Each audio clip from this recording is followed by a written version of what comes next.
that makes more sense. I can plug it back in. I just need to. Nah, don't worry about it. You're good. You're good. You're good.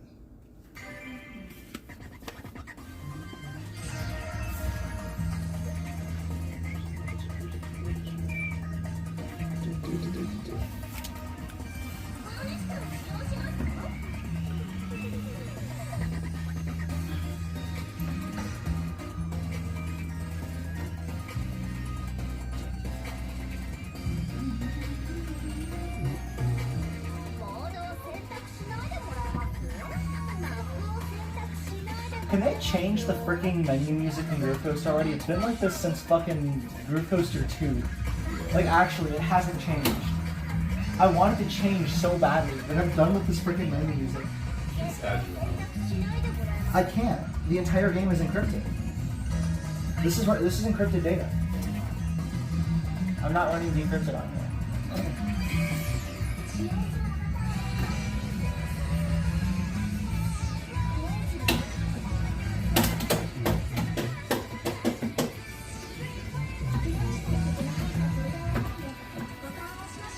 I don't have to play anymore. Oh, funny. Let's see.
There it is.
Kinda.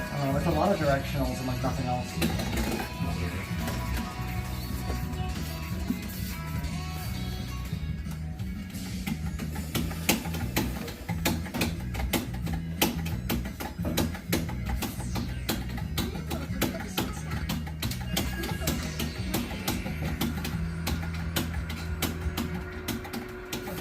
Yes,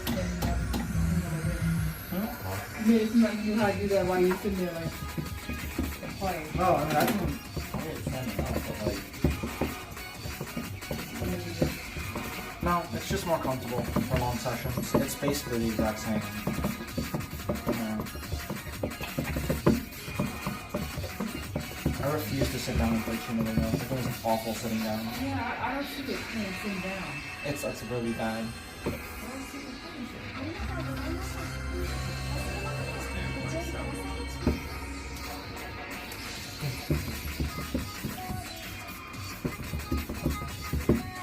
I mean, though, if you're sitting down and play Chunithm, you can do feet moves, so. You can do feet moves. Chunithm is really fun. I'm not even gonna lie, Chunithm is fun. It's really cursed, but it's fun.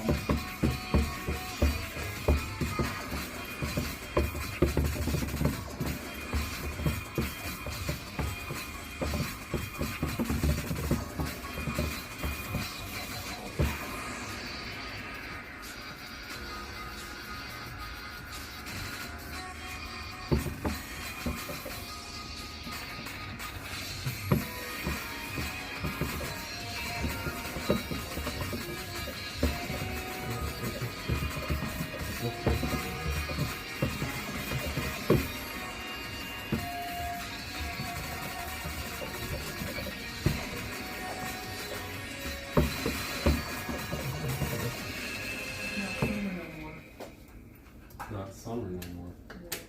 I like You don't this. have to lift your hands up so high, by the way. I know. Like, you can literally just, like, hit it with your wrist by doing this. Like, it's actually, like, super low. Yeah, I kind of figured. I was like, But going that high is kind of fun, but, like, when you do Yeah. the harder stuff, you can't do that. yeah, I noticed Like, it. usually the highest I go is, like, here, because I'll go like this, right? Makes Right? sense. Because any higher than that, and you're, like, wasting time getting back down. Which makes sense. It literally does. Yeah. So, I mean, there are some fun tracks where it's like, I don't really have to do that, but it's like, Yeah. I might keep forgetting about that. Still live in Georgia. Huh?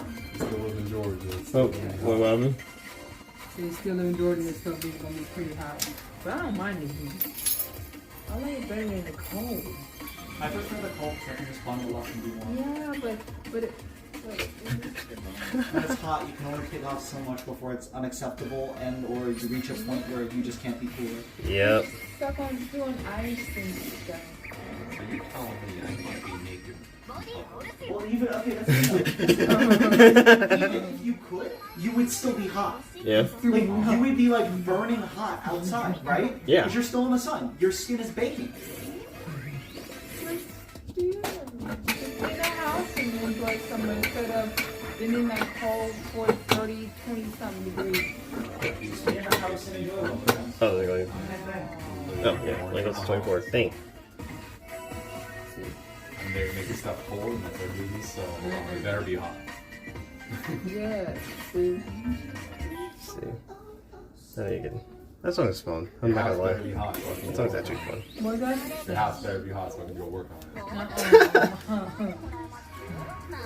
So he don't get bored. That's chapter 2. If it's working, you can't go do nothing. Oh, she has a mission. Okay. Are you gonna fix it yourself? Hey, Project. look at YouTube. Ridicule. But you care for the material you need for license. Oh, okay, there's a boost there. Your money you got to buy from me. And then put it in myself. What? That stuff from me. Yeah.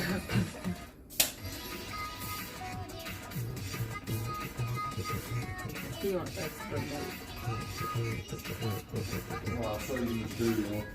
Mm-hmm. Don't call me. No, you're gonna send me some bad material. That's gonna be. Why don't you do that? No, I know what song I want to do. I gotta find it Yeah, first. exactly. I gotta find it first. I gotta find it first. No, the song I want to do again. It's like a fun song. I think it's. Is it this one? I don't want to hear it. No.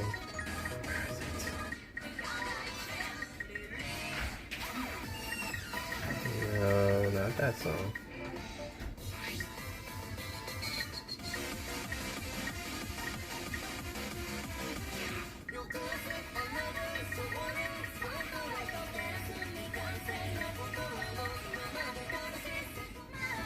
Nope. Oh, I gotta find the song. I can't figure out what it was. Wait.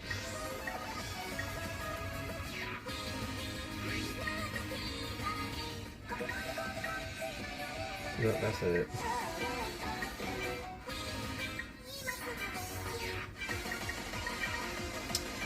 I can't pick up the name of the song in my head.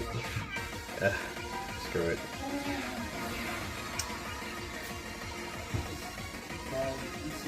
I'm exhausted. I've been going so hard the whole week, and like even before that, it's just like, oh.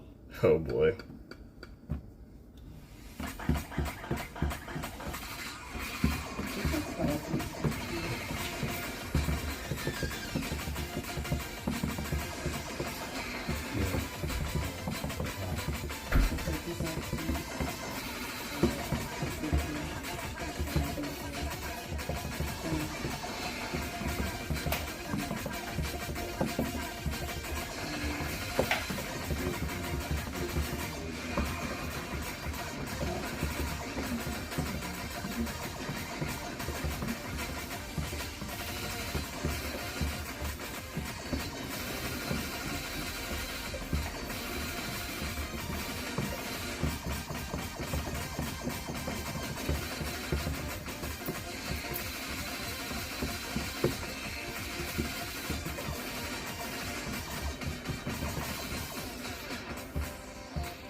That actually does work. That actually does work. What do you just tell me to do? Yeah, just like go lower and you can hit stuff way quicker. Yeah. Like, So basically it's like, use your wrist instead of going like this. I mean, like, don't just use your wrist, obviously, but Yeah. like, just take your hand to the same height that your wrist would go, right? Yeah. Because if you just use your wrist, you're gonna end up like doing this kind of thing, and that's really, really bad for your hand to keep doing. Yeah. I mean, like, doing like the expert was like, it was fine to do. But I mean, like, as for master, yeah, I'm going to have to do something. Yeah. That's really all it is.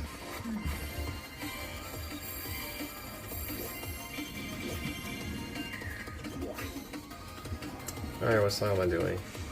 I figure it's that one. This thing I still gotta find this other song I want to do.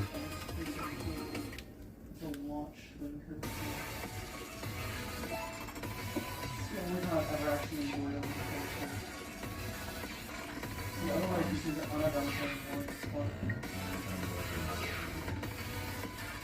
I've enjoyed Indiana a few times before. I went to a theater competition there, World or U.S. Nationals in Fort Wayne. It honestly is super fun. I love that. That was like really, really fun.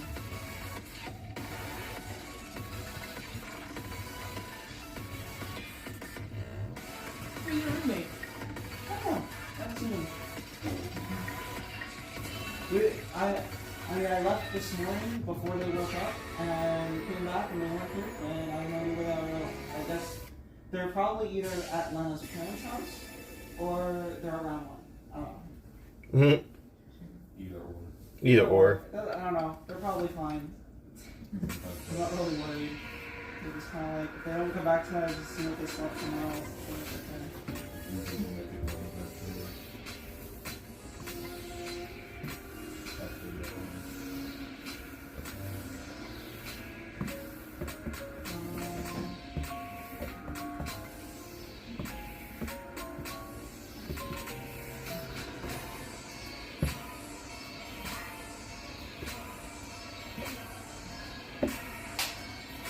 Mm.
Fine, something to add. Does it just do that every single time you would do it from my house? I think it does that every single time you make the house.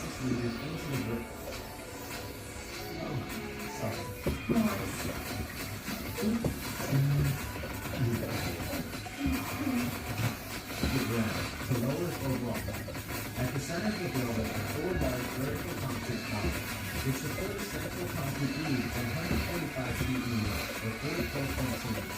On the perimeter of the building is a large ring of concrete columns that support concrete beams. The sloped roof of the building is made possible with the use of 117-foot or 35.7 meter long concrete beams, each weighing in at 148,000 pounds, or 67,131.7 kilograms. These massive concrete beams connect between the central roof and the perimeter concrete beams. In total, there are 72.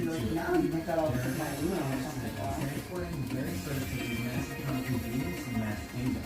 While en route to the Disney World property, Oh, there they are. There they are. Oh. The accident occurred at 12:29 a.m., so hopefully not too many others were on the Oh. road when this incident occurred. Apparently, the beam fell and struck in its double trailer made a wide turn at the intersection. As the rig went to the turn, the beam slipped from the trailer, crushed a lamppost, and smashed a sidewalk in the process. The beam came to a rest, upside down, only about 900 feet, or 274 meters away from Interstate 4. This gigantic beam had only been passed about 29 minutes before it crashed to the ground. Bill Irwin, construction manager at Buena Vista Construction Company, the builders of Walt Disney World, That's three. workers would have to completely That's destroy three. a $60,000 piece of concrete to remove it from the street. Luna. Only two people received minor injuries from this accident. That would be the driver of the truck, Walter Humphrey, and John Acock, an employee of Buena Vista. They were both treated at the nearby Tampa General Hospital and released shortly after. Following this hiccup, construction of Space Mountain continued. Unlike the Matterhorn bobsled, where Aero Development worked with Wet Enterprises to design and manufacture that roller coaster, Space Mountain was for the most part an in-house project. As a result, Aero Development were not actually the ones to manufacture the track for the ride, as Aero was busy designing and manufacturing their mine train roller coasters. Thus, they had no additional capacity to handle a ride the size of Space Mountain. It's rumored that the defunct roller coaster manufacturer, Schwarzkopf, actually manufactured the track for Space Mountain, but the ride is still more of an Aero coaster than a Schwarzkopf. While Aero was not contracted to work directly on the attraction, Disney did have other contracts with Aero Development for other rides at the time. There you are. There's the song. I want the car. Why would you do that? I'm not gonna do that one. No, I'm not. As the building began to come You together, scared. Space Mountain was also just like, even though they had 3 alternate books, I watched it about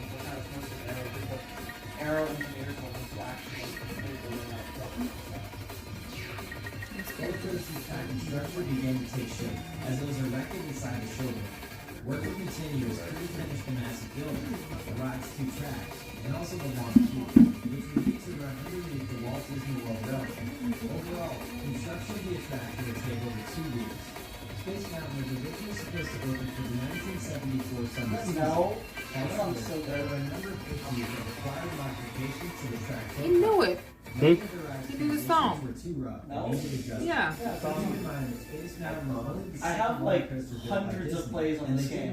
Really? So, you Due know. to pressure from RCA, sponsor of the ride, Space Mountain actually stopped opening for the Christmas season of 1974.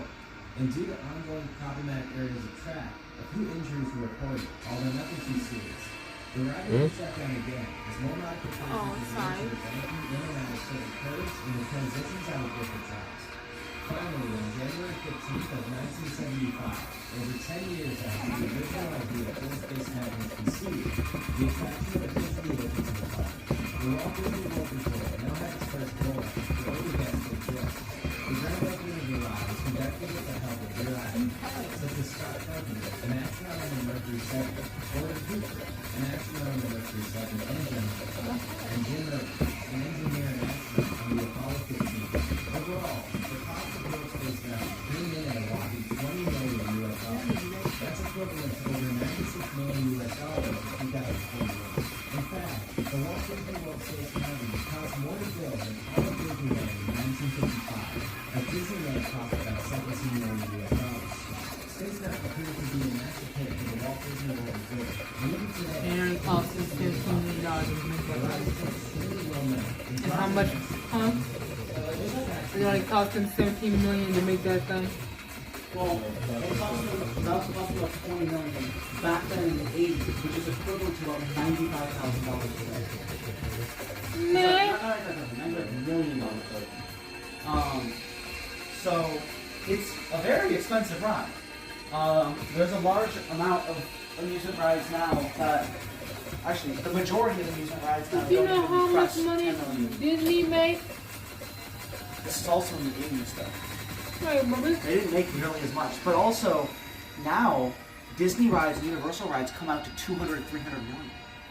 just to make them? Yeah, just to make the ride. Hagrid's Magical Creatures Motorbike Adventure at Universal Islands of Adventure cost, I believe, around $350 million to make. So they had to make sure that ride made some profit, huh? Yeah.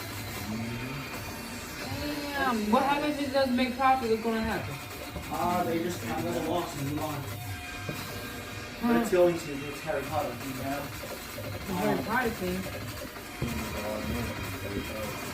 Well, yeah. Maybe I would like Harry Potter. I don't care too much about Harry Yeah, neither do I, but I feel about rides. So. Potter. Yeah. But I like really good fast rides.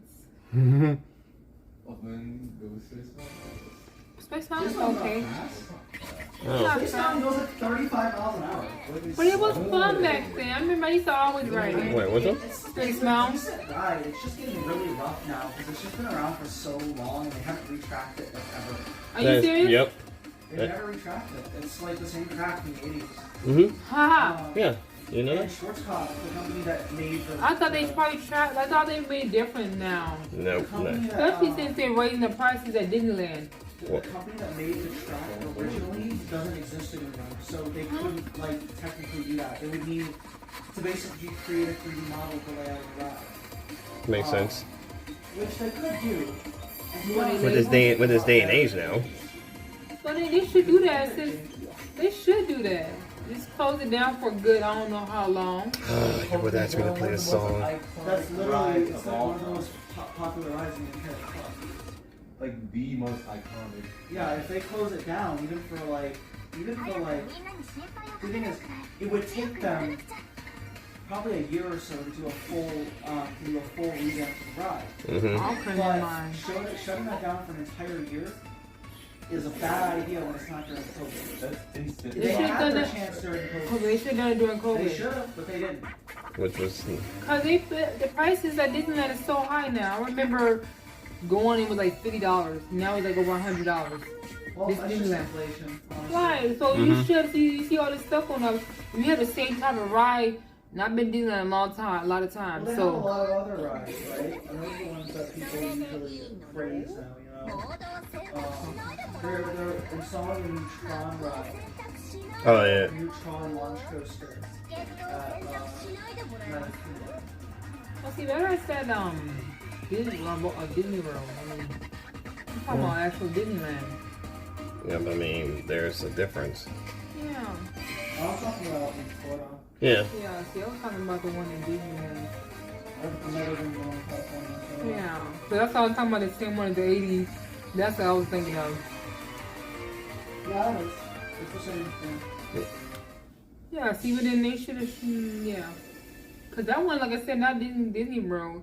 I'm talking about in Disneyland, it's like over $100 now to go inside the park. Yeah, I mean, Disney World's the same way. See? But all the parks are like that. That's the thing, though. It's like all of the big parks are like that. Universal and Disney and Busch Gardens, SeaWorld are all like that. Right. And that's why you shouldn't make your whatever so good, so you don't have, you know, I Well, don't know. old rides are going to be old rides. We don't want to change them to people like the classics. Oh, okay, yeah. I get your point. Like the, There was a drop into the steel tunnel, which is filled with pulsating blue lights. Rockets ride to return and begin climbing the 90s. It's gonna be good. Both tracks ride through the same vertical surface. After dropping off the boat, riders use a race into the dark as they switch to various hands and wheels. Head down many drops, producing several minutes of footage. Multiple projectors inside the building produce heartbeats, galaxies, and even asteroids. The largest drop I get serious.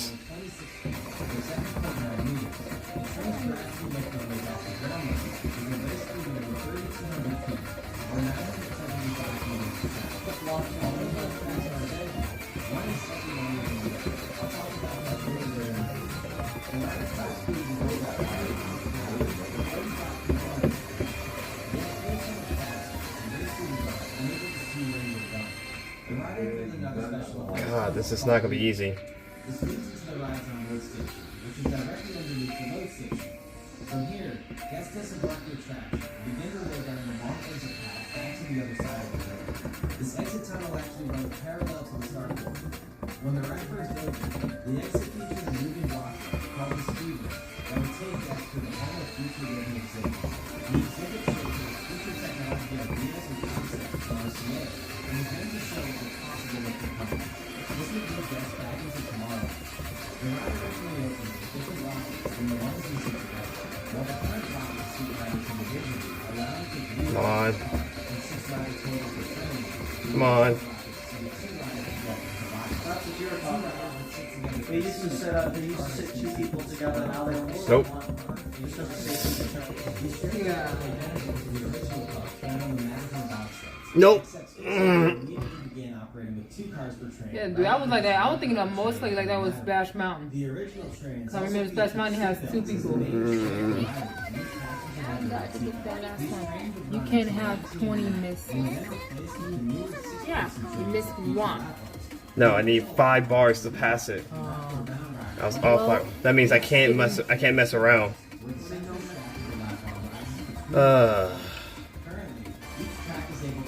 Damn it. 13 rockets. Although the ride usually operates with a max of 12 rockets. Gotta do it again. Cool, you make me want to go to Disney World. Disney Park. But this man can change. At this point in the video, rather than discussing the different eras of theming, sponsorships, and renovations linked to Space Mountain, You we want will to try to try set our attention to just how crazy the day-to-day operations of these The only way. As I mentioned earlier, Space Only way. Mountain is the world's first Yeah, see, that's the Disney World one.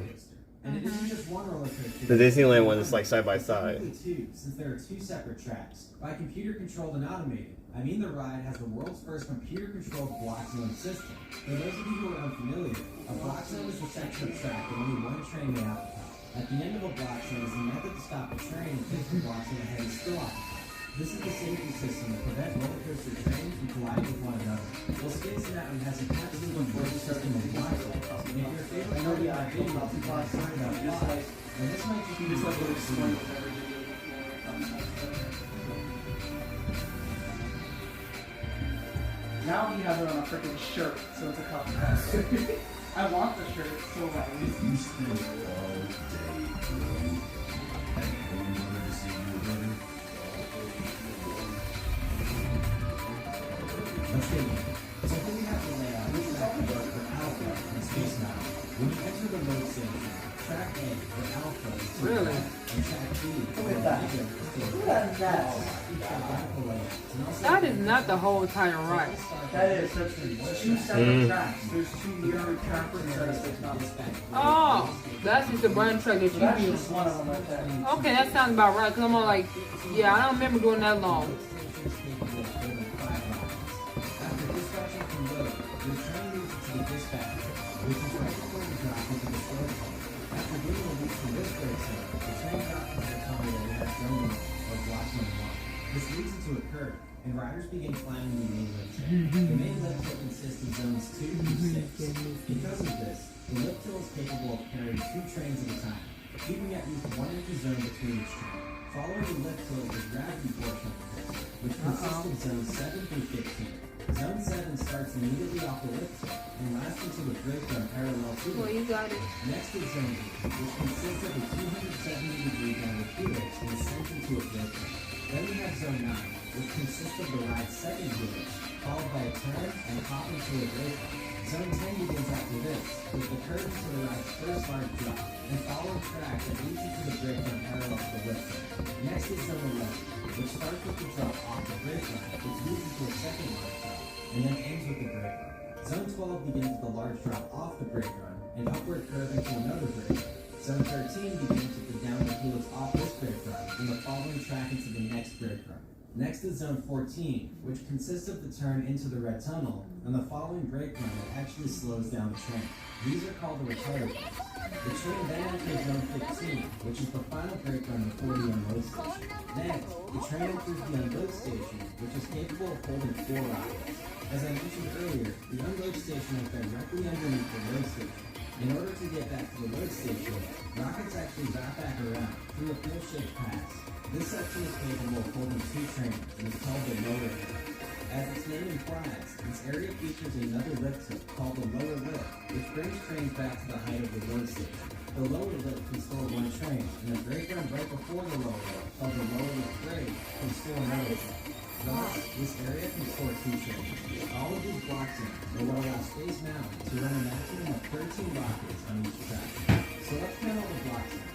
We have the 15 zones I mentioned earlier, which consist of the stroke tunnel at the beginning of the ride, all the way until the brake run before the unload station.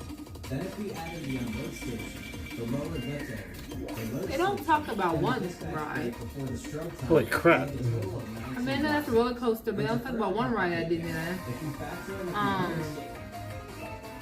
The one,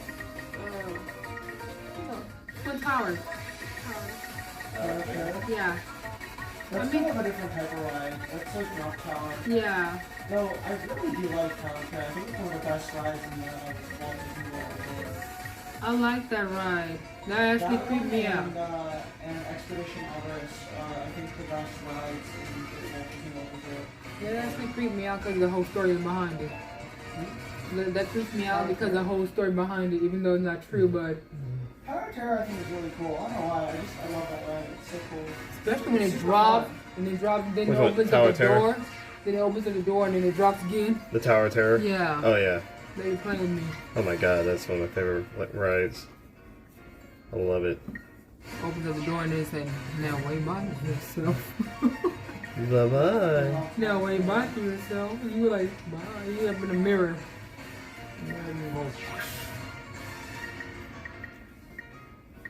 I remember we did that so many times. I still miss that. I still miss that ride too. We only went on there, but did we go on there a lot of times? Did we go on that ride? Yeah, we did that and the Aerosmith one too. I remember Aerosmith. Aerosmith Rock and Roller Coaster. I didn't ride that because it was closed. It kept closing down last month to... Aerosmith? Yeah, Rock and Roller Coaster. Oh yeah. It kept closing down, and the rest of them like, didn't want to wait for it, and I was like, fuck you. Yeah. So that's why. Yes. I think it was one that was.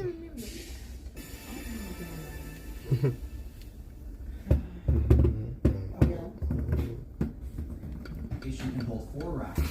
The lower lift area can hold 2 rockets. And the load station can Here we hold go. 5 rockets. Technically, the unrotated control block are loaded up to 2 block zones and the way station is 5 blocks. Meaning a 27 block zone per track. But for further fun, the unloaded area represents a 5th block zone. The trains aren't technically capable of stopping there, but it's still considered a block zone. So 28 block zones per track. And with there being 2 tracks with identical block zones, that means a total of 56 block zones are found inside the satellite. And this is on the world's first roller coaster, computer control block. And as I mentioned earlier, one of the tracks is slightly longer than the other, and that is track A, however. It's slightly longer than track B or another, by just 10 feet, so that's really good. While both tracks are completely identical, track A seems extra long in the block zone. Track A is just slightly longer here so that it can overtake track B. Otherwise, the downward creations of both tracks will collide directly into each other. Now, keeping up with all these block zones is no easy task, and operations of Space Mountain must remain very consistent to keep things running smoothly. Before I describe engagements that can arise and operations begin to fall behind, please keep in mind that Space Mountain is a very safe attraction. And all the things I will describe next are the safety system working properly and as designed.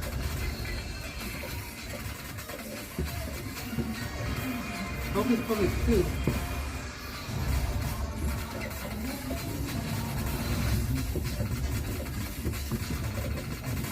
I wonder if that's gonna be good.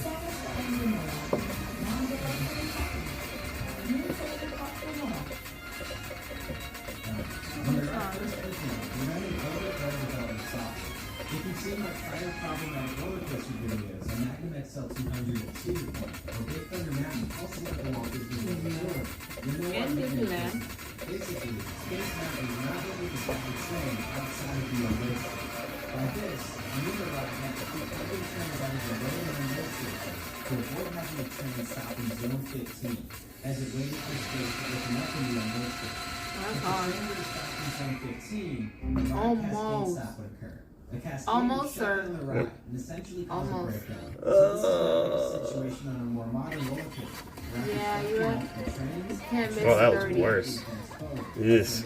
Yeah, you can't miss 30. No, the ride would completely stop and shut down.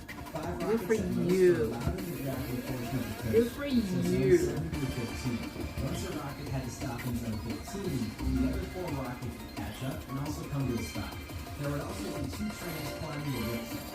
As soon as the train stopped in zone 15, the website would automatically stop, causing the 2 trains to stay in place. Good. Now, having all the trains come to a stop, and if the ride was operating as it was designed to, and this kept all riders safe when operation fell behind and rockets could Okay, be that's what that is. the only issue was the ride cascade stop was non-recoverable, and it required shutting down the ride in order to manually reset the attraction. Some of you may be aware of the major renovations made to Space Mountain in 2009, where the ride So we waiting in line for.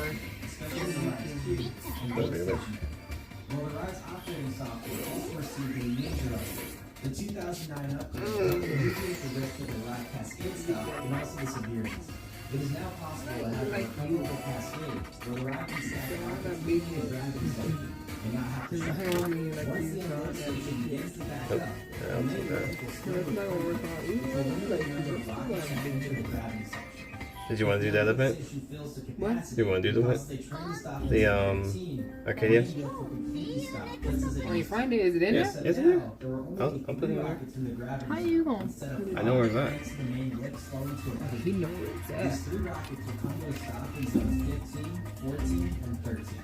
With the rise He in knows the where it's program, at. these zones are recoverable, and once one space in the unload station opens up, rocket stop in zone 15 will automatically advance into unload, allowing the Because I rockets know in where zone it's at. 14 and 13 to automatically advance forward as well. To help with that, zones 15, 14, and 13 all receive booster wheels or pacers to help get trains moving. These block zones previously did not have the propulsion method. As these trains begin to advance, the main weight should also reset and begin moving again at full speed. Now zones 15, 14, and 13 are the only blocks that can be automatically recovered. If a ride vehicle stops, No, we use those now. the ride will shut down, just like it used to, and require a Where's it at? reset. No, you're already in the event. Really? Wait, just pick a song first. Had no method of avoiding the cascade. Riders and them simply had to remain diligent and continue pumping rockets out of the station. I know, I had to hurry up. When a cascade would occur, where rockets would come to a stop in the gravity section was eliminated. The first rocket rocket is stopped in zone 15, followed by the second in zone 14. The brake run in zone 13 is completely flat, and at the time, featured no blister tires to meet this tall train. Thus, the third train would stop at zone 12 instead. The fourth train would then stop in zone 11. Zone 10 is even weirder than zone 13, and its brake run is not only flat, but slopes slightly uphill. Then if the train were to stop here and then be released, it would roll backwards instead of forward. Wow. So the fifth train would stop in zone 9. Once a cascade would occur in these days, the ride would shut down. The ride crew would turn on the lights inside the show building and walk out to the various stop rockets. The crews would have to reset the brake zone and physically push the rockets out of the block zone so they could proceed forward. Up until only a few years ago, guests would stand on the rockets while the ride crew reset the attraction from the ride cascade stop. It was only through the more recent changes to Disney's operation. There you go, this song. That guests now have to be evacuated from the rockets before the reset can take place. Good. Now, even with the 2009 upgrades to Steve, Oh yeah, you got that speed on. Yours was on. That was on like 9. the ride can now have trains stop on zones 15, 14, and 13 without causing a cascade. Trying to keep your fingers here. Like zone 12, the ride will cascade. As I mentioned earlier, the current programming of Space Mountain will slowly lift to a crawl as the unload station starts to back up, which limits the number of rockets in the gravity section. The ride can stop rockets in zones 15, 14, and 13 without causing a ride cascade stop. Once a rocket stops in zone 15, the main lift will stop in place as it waits for the block zones ahead to clear, leaving 2 trains stopped in the lift. Once a stop opens up in the unloader, the stopped rocket in zone 15 will advance forward, and so will the rockets of 14 and 13. At the same time, the main lift will also This is the first time blockchain ever used. And this is what they did with it. the unload station becomes backed up again. We now have 4 rockets. Such a good system. So the rockets will stop in zones 15, 14, and 13 to find that the fourth rocket will stop in zone 12, which automatically triggers a ride cascade stop. From this point, the ride is technically broken down, and the ride crew will manually have to reset all the rockets. The funny thing is that the new programming does not skip rockets. Earlier, I mentioned that the brake run in zone 10 is actually sloped uphill. If the cascade is ever bad enough that a rocket stops here, cast members have to be very careful as they manually push the car forward, ensuring that it doesn't roll backwards instead. Now, thankfully, the modifications made to the ride programming severely limit the number of cascades that occur. In the old days, there's comfort cascades that occur every single day. But in years ago, cascades occur far less often, maybe once a week at most. This allows the ride to stay open more often, so that guests can I've only ever seen a cascade in my Oh wow. The stories that are and roasted and actually which line came on end up with the middle station and started. The trains are being left now. The crews are being dispatched to trains that will be on the station using storage. The storage area actually consists of 2 parallel tracks and total and storing boxes. The storage area was utilized to the start of the unloading. Space Mountain is able to accommodate a large number of guests every night, as the track has an extremely high capacity. The ride has an automatic dispatch that is high enough to release the concern. This automatic dispatch is like a dispatcher before the call drops to the first call. The computer will automatically release the next train based on its time, unless the passenger at tower or the controls manually halt the train to dispatch. The dispatch rate can release a train every 29 seconds, 26 seconds, 23 seconds, 21 seconds, and as low as 19.5 seconds. When releasing trains at 19.5 seconds, this means that each track can cycle a max of 184 trains per hour. With every rocket holding 6 riders, that means that each track on Space Mountain has a theoretical capacity of 1,104 riders per hour. So combined, the whole attraction has a theoretical airfield capacity of 2,208 riders per hour when both tracks are in operation. This is achieved when each track runs 13 It's rockets. on camera for it. Like, that's like a stupidly high number. Like, Goliath, it's expensive, like, we're going to pushes maybe, like, at max, like, 1,300 riders an hour. And, like, Maverick, with the Cedar Point, pushes 900 max. Usually averaging around 700, and with Goliath, usually averaging probably closer to 100. Okay, what's the talent song? Right? So, 2,200 riders an hour is freaking insane. You had to play that song though, like, keep going, go back. Yeah, song. And apparently, honestly, like, the realistic numbers for this ride is still around 19 They're trying to be- I'll go over and see just to Which make is sure. just insane. Like, The capacity will be similar when the ride runs 12 instead. As long as crews are diligent and continue to dispatch trains from the unloaded road station on a consistent basis. This is why the ride, more often than not, runs 12 rockets instead of 13. Because the capacity with 12 is so similar to 13, and running 12 rockets helps to further limit the chance of ride cascade stalls, which keeps the ride open more often They than should have had not. on Over advance. the years, Space Mountain has also seen a few other changes that help with operations. The ride has always had an automatic dispatch feature that releases trains into the stroke time, but it's gotten smarter over the years. Originally, the automatic dispatch did not take into account the weight of each train, so if an empty train were ahead, the ride would automatically release a fully loaded train right behind it at the normal dispatch rate. What would actually happen is the fully loaded train would run faster than the empty train would catch up to it. Thus, the fully loaded train would need to stop in one of the block zones during the gravity portion of the coaster, causing the ride cascade stall. To prevent that, the passenger tower, or the main control room of the coaster, would need to manually prevent the fully loaded train from dispatching immediately behind the empty train with the use of a dispatch inhibitor. This would create a gap between the trains and allow enough space for the empty train to stay ahead of the fully loaded train. This is something called sandbagging. However, the dispatch break was updated and now weighs each train. Now the ride system automatically accounts for the weight of each train and will hold the dispatch next. In the spring of 1976, Disney actually closed one stack of the ride at a time as they made modifications to the track profile. This was to help further smoothen the ride experience as well as reduce stress in the ride vehicles. The ride also opened with additional safety brakes that were placed immediately after the end of every block zone and the gravity portion. Designers feel the train is surrounded and that the brakes in each brake run won't be enough to stop the train in case of an emergency. So extra brakes are placed after each brake run is a safety measure to ensure trains will be able to stop somewhere. Thankfully, the brake runs themselves are plenty enough to bring trains to a stop, so the safety brakes will be redundant when they remove. Any current brakes, or magnetic brakes, were also added to the ride sometime around 2012 or 2013. These brakes act as twins for the second half of the ride, switching slightly at the end of block zone 11 and midway through block zone 13. These trim brakes activate based on how fast the rocket is running and will slow a heavier train that is traveling faster, much more than a lighter train that is traveling slower. So if you couldn't tell, Space Mountain not only has a rich history, but also has some seriously wild options. The world's first computer automated roller coaster is no slouch and operates with a much more complicated system of block zones than even this modern roller coaster. So also, Damn it. this ride, at one point, I don't know if he mentions it here, but they had it programmed so it would basically trim various different. Basically, it would look at the speed of the rides of each train going through, and always make sure they're going the correct speed going through each block zone, in order to keep them perfectly spaced. It's like crazy how far this Racers ride should realize that there are two stacks of equally as wild operations. The satellite building is filled with organized chaos. Let's not forget the people mover attraction that also runs through this building. There is no doubt that Space Mountain is one of the most influential roller coasters ever built. And even though the ride is over 45 years old, it still remains an extremely popular attraction at the Walt Disney World Resort. Anyway, I hope you guys enjoyed this video, and I hope you learned something new. Be sure to like, comment, and subscribe.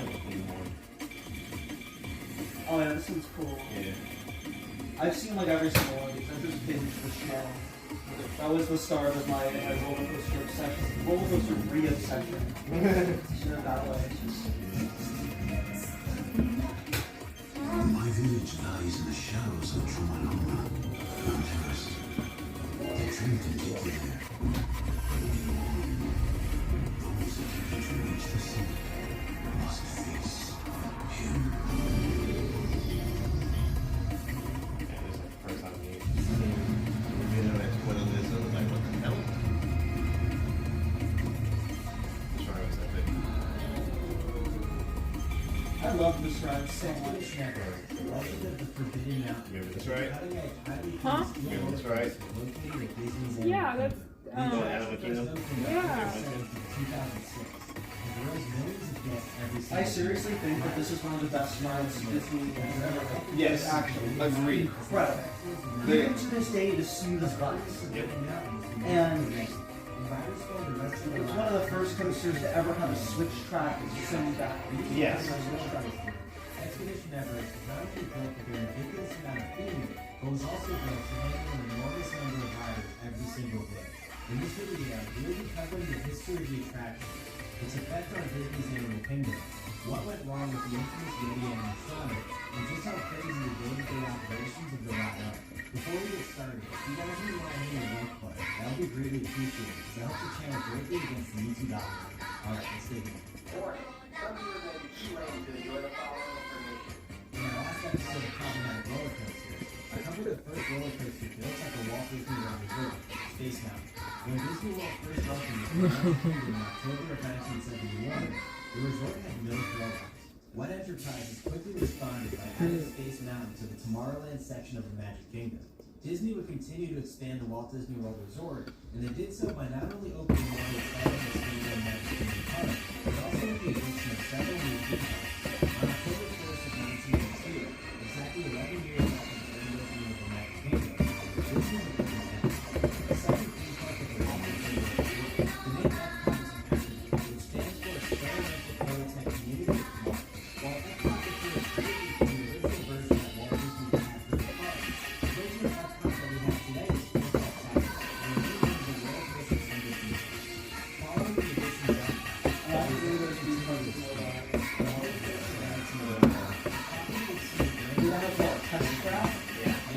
which is powered launch and nothing else, not even a coaster. But it's actually like non-considered, it's not considered a coaster. On roller coaster database, on RCDB, it's not listed, it's not a roller coaster. Yeah. I think you tried it out one time.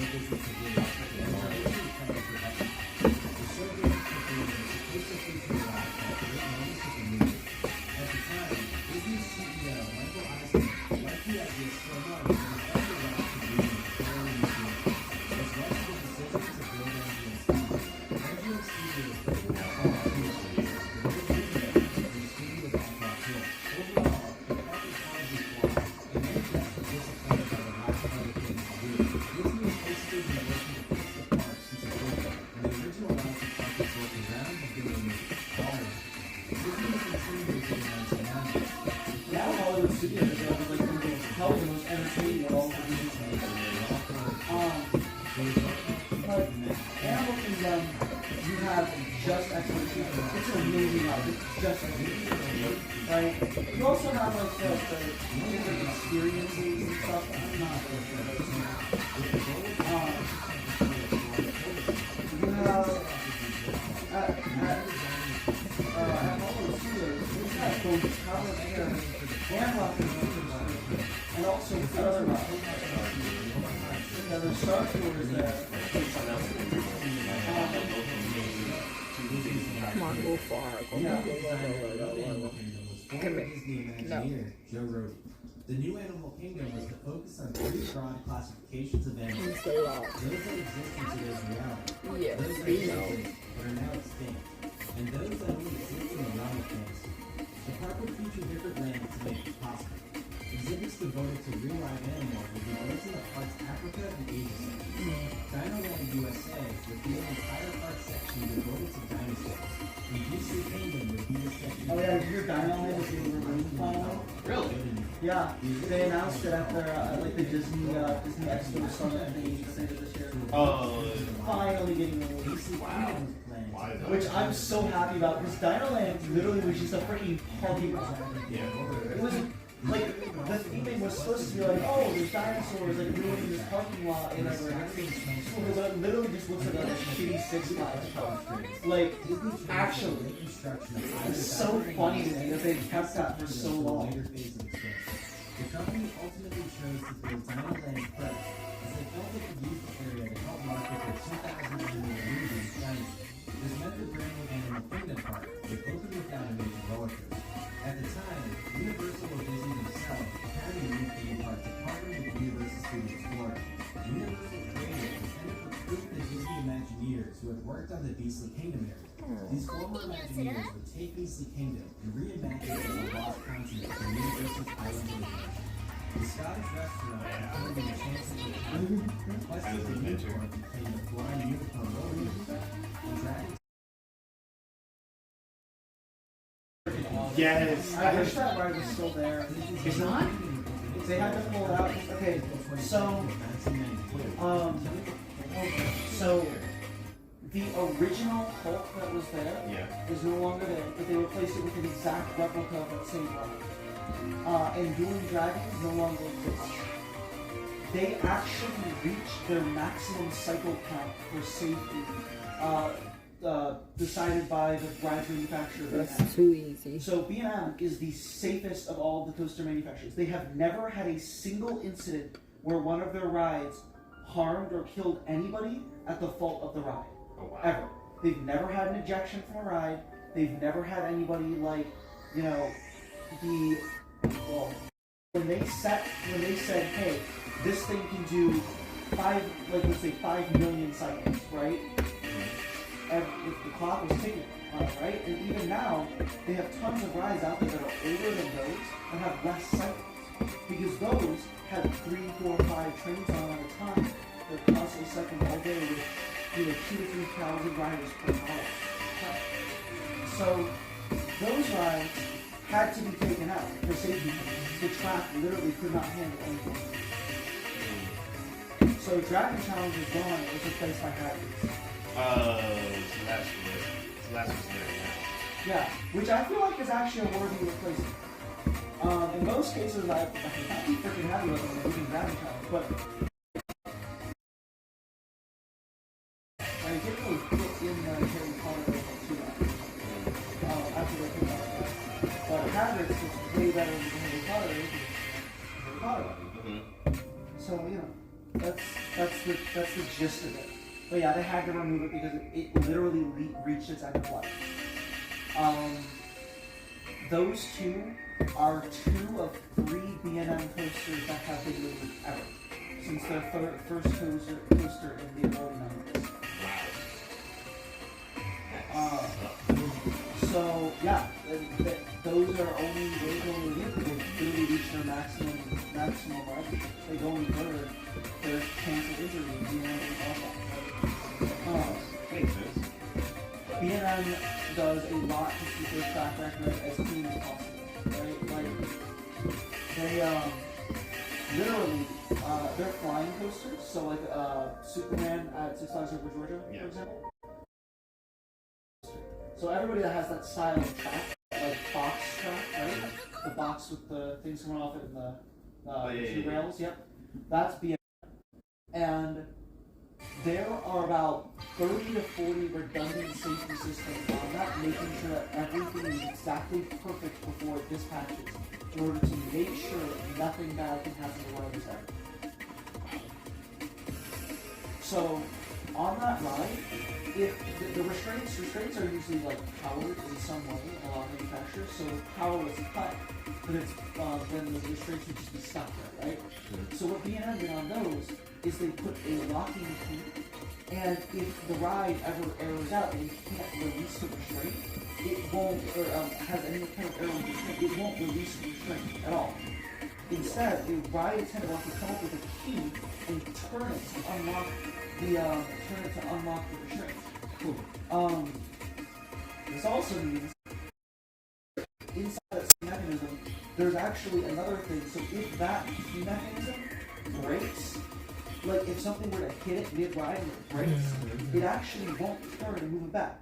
There are separate redundant spring mechanisms inside of there that hold the locks to the side. So they have like 5 levels of redundancy just inside of the latches that go on your stomach. Wow. They are insane about safety, and it shows because they've never had an incident. Yeah, pretty much every other company has had some incident at some point or has multiple things.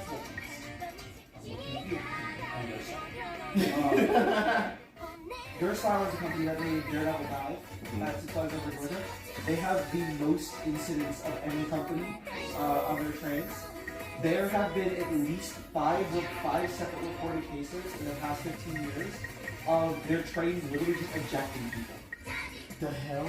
Yeah, like how the fuck does that happen? What? Just a mid-ride, just whoop. Like, what? And like obviously it's ridiculously low. It's so way safer to go on roller coasters than to drive for 5 minutes down the highway. But Like, the fact that that happens with those manufacturers, or with Ghost Flower specifically, and not with anybody else, is just really funny to me. Oh my god. It's really sad, but it's really funny that it's only Ghost Flower. Jeez. They're just like so fucking bad at making coaster trains. It's actually funny. And yet everybody buys coaster trains from them because they're willing to make trains for them. Anyways, I could rant about coaster trains. Why are you trying to make me laugh? Why make me laugh? Why? What? Why are you trying to make me laugh? It attracted 6 million visitors in the 1998 season, followed by 8.6 million in 1999. The park was performing better than Disney had anticipated, so attention was given to the third and the park to help them compete with the new entertainment. This further delayed the addition of recent fans. However, in the 2000 season, attendance at Animal Kingdom fell to 7.7 million visitors. It was also evident that most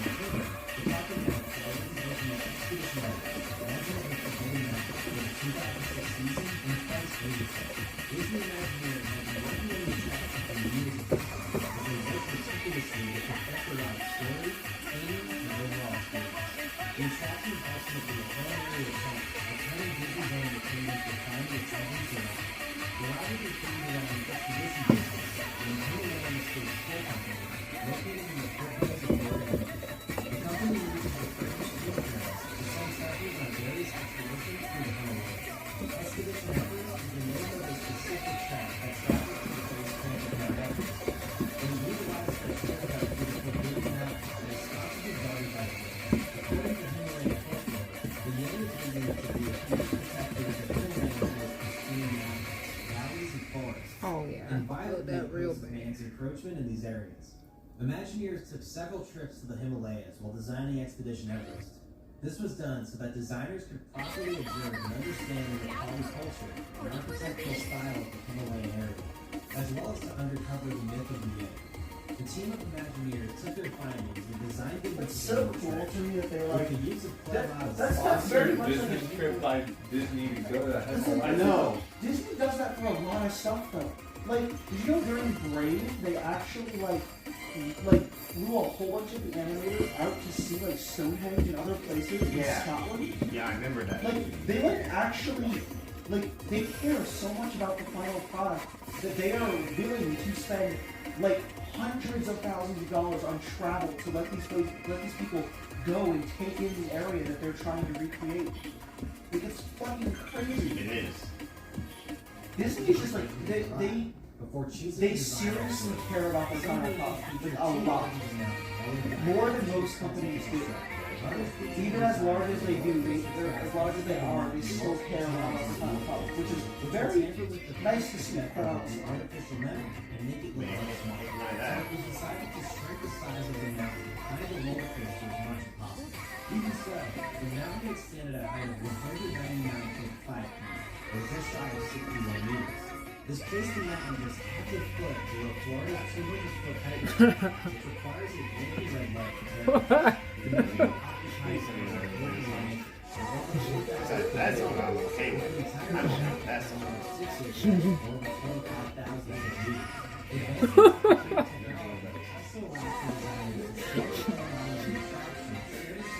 that was the first song I played on this game, leave it alone. What do you mean, though? Overall, this whole circuit is pretty much crazy.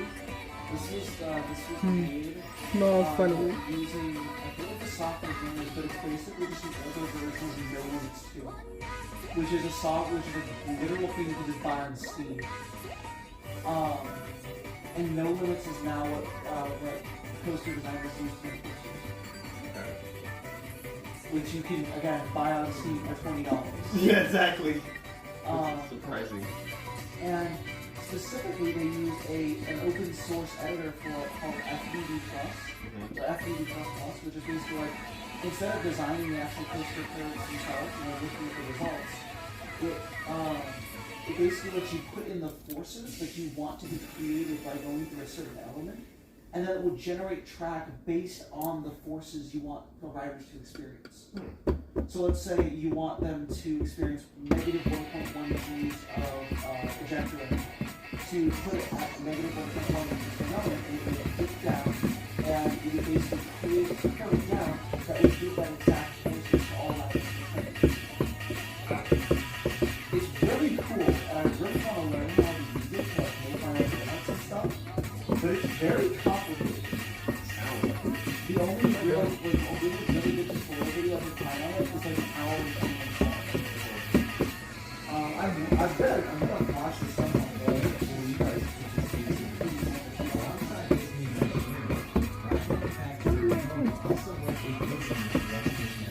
first is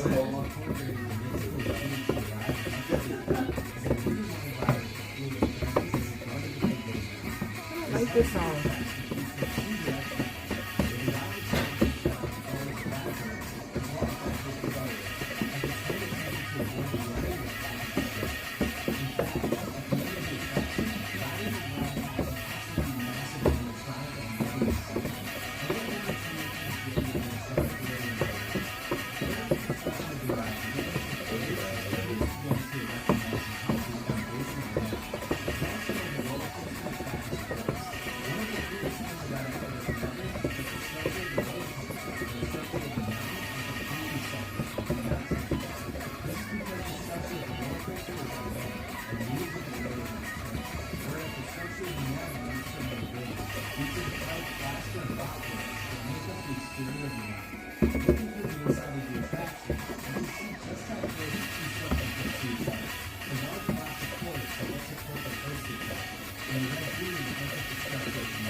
This stuff to me is just so cool. Like, the freaking design and all that kind of stuff. It's like, I don't know.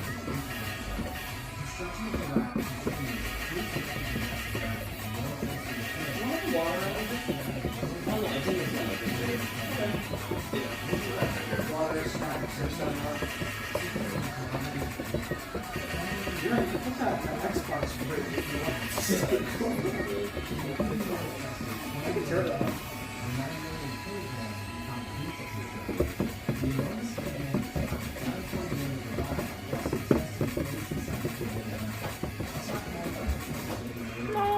Testing of the ride will begin towards the end of 2005, and all seems to be looking good for expedition. No, I'm gonna be mad.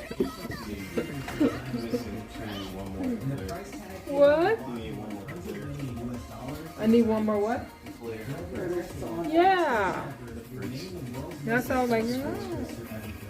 The attraction was nearing completion, and Walt Disney World executives were most likely patient for the rest. Yeah, I know you want to play again, so you can finish streaming your thing. You want to play again? No. There's a new like ground up coaster being built at Fun Spot Atlanta. It's opening next year. People are like, oh my god, it's going to be like the best coaster in the world. I'm like, no, it's not. It's at a Fun Spot. It's like, these are basically just glorified campgrounds. It's going to be a good ride, like way better than anything that Six Flags over Georgia. But Seriously. no, it's not going to be world class. Jesus Christ, people, come on. Exactly. Fun Spot is literally just a campground, but or not a campground, a fairground but permanent. Haha. It's hilarious.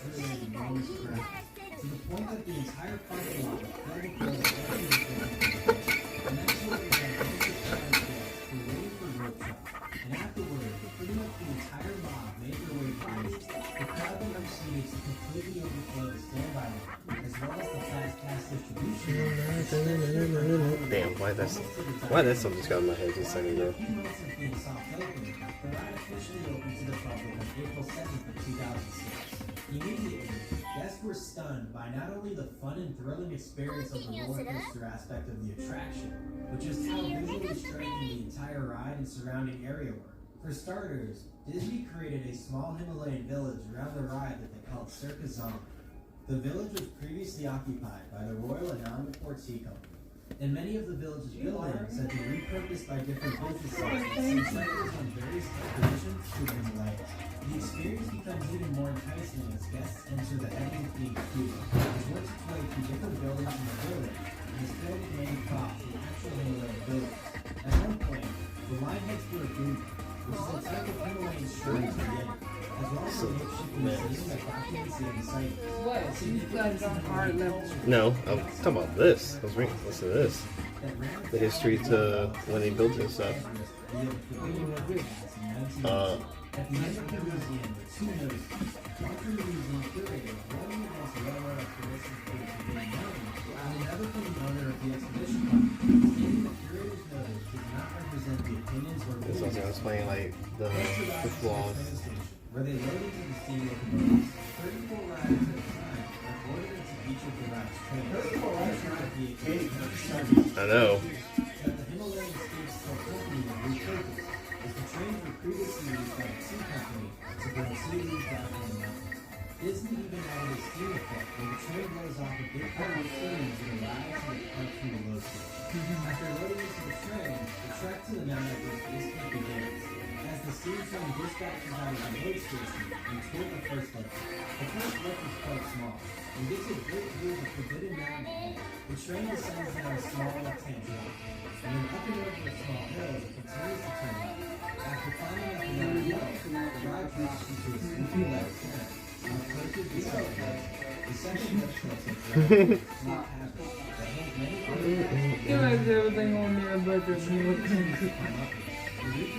And they have Lunchables. It's $7 for 60 days. Really? That's why I buy them. Because they're really cheap and they're a decent amount of food for money. You think so? I remember those used to be, oh no. I remember those used to be really cheap. What? Yeah, that's what I'm saying, but at least it be cheaper than that. You know? So I used to like when I'm talking about when I was younger, as a kid. I used to eat Lunchables and stuff. That's Sam's Club. I think it's a big accent. See, that's why.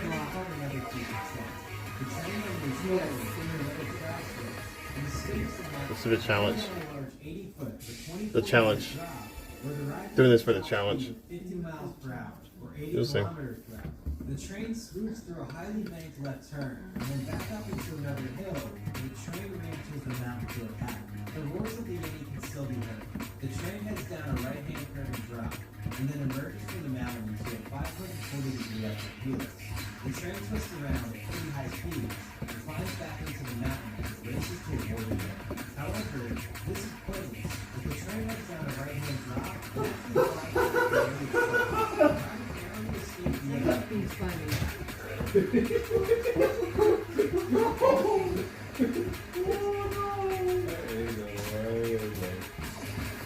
This isn't a joke, there actually was.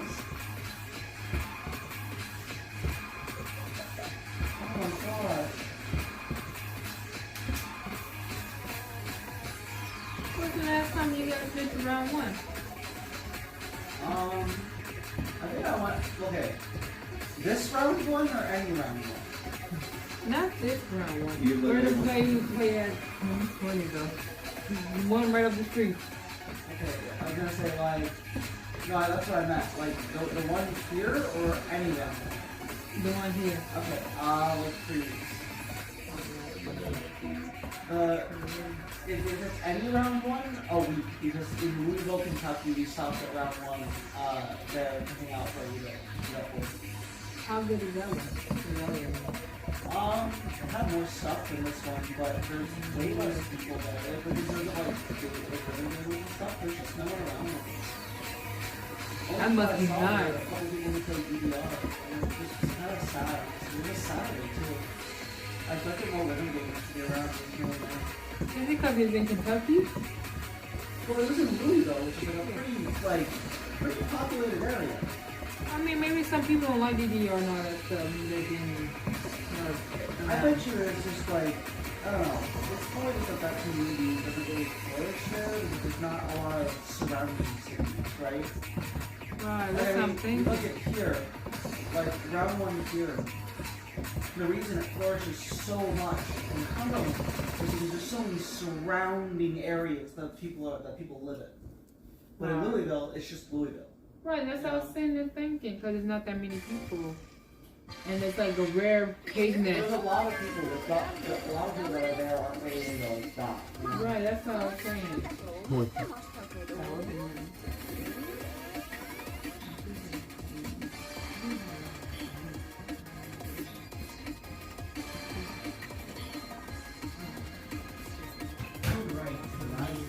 The train exits were given up and head back towards the train station and started the ride.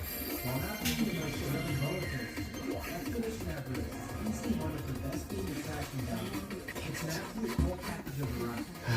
Damn it. Paid off. It's a ride that you can smash What to play something else for you? the entire Walt Disney World Resort. The ride held Like its 5. annual Ugh. program, Nope. grew by a record 8.6% during the 2006 season. Nope. Resulting in an annual attendance of 8.9 million. Kiss my butt for this one.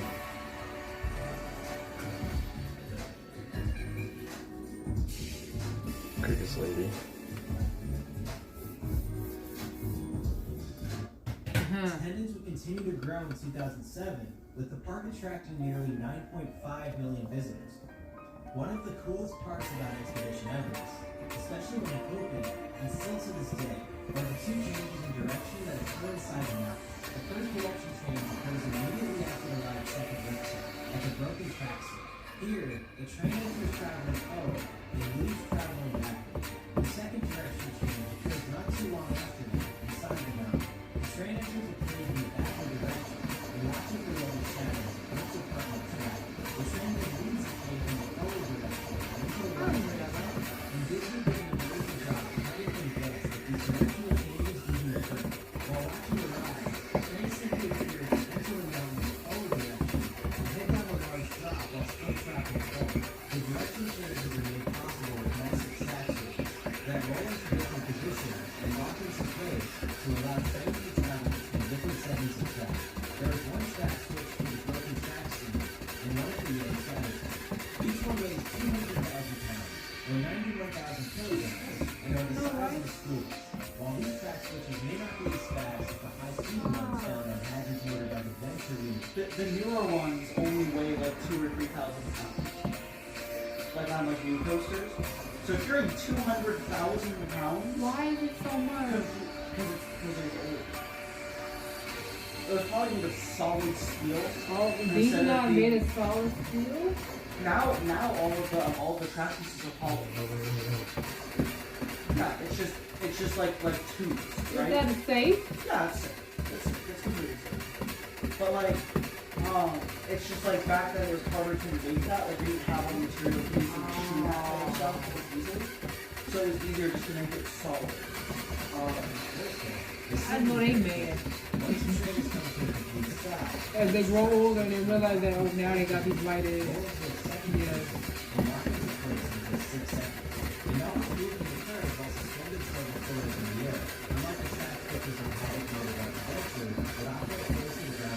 Overall, the track switches are just another example of the amazing engineering put into Expedition Everest. They can cause problems, however, and can often throw errors that cause the ride to shut down. But otherwise, they're an engineering marvel. After 15 years of operation, expedition ever, celebrating the major crowd favorite. Therefore, it needs to deliver. Really? Same. I Part didn't. was empty, and then me and my friend was like, Wait, what happened? Best song. During the eighth grade Disney trip or something? yeah. Yeah, we did the same thing. We just looped it. We got like 7 rides on it in a row or something. Best song away from unlimited. Oh, so much fun. All you see is a beautiful mountain dominating the skyline of Animal Kingdom. With some roller coasters. One thing I was, when they took out Disneyland, they took out, it wasn't a roller coaster, they took out, it was a show. Fantastic. Fantastic. It's over in Disney World. Yeah, they took it out of Disneyland. Yeah, they took it out of Disneyland and moved to Disney World. Not necessarily. No. Not necessarily. It's still there. Disneyland? Still there. Oh, I thought they took it out. I heard they took it out. Well, that was supposed to happen, but apparently it's still there. Unless something has changed. So you want to play with people that had a fit. Mm-hmm. That's the main part. That's why I went there. I used to always Which is the ride's first small right before it closes, and I be just waiting for it, and I'll give me a good seat. Yep. I'm sitting down. following is one. It consists of the drop. Next is the consists of the backwards cycle inside down. Each of the cave scenes established in one different part of the track. Then is zone 3, which consists of the large drop out of the down, as well as the hill afterwards, and 540-degree upper Helix. Zone 3 is the breaker that enters the mountain. Afterwards, the hold up, which consists of the flyby past Lady animatronic, and the following breaker that exits the mountain, and the holding area Hercules right before the other stations. And then finally, the last block is the remote center. Altogether, there are a total of 8 different blocks in the route. With this block in the center, the route was originally designed to run a maximum of 4 trains. With 4 train operations, the route is able to dispatch a train from the road station in 56 seconds. Theoretically, the ride can cycle 64 trains an hour, with each train holding 34 riders. Theoretical hourly capacity of 2,176 riders per hour. When running with 3 trains, the dispatch interval is 75 seconds, leading to 48 cycles an hour, and an hourly Alright, we need 4. Let's go. 632 riders per hour.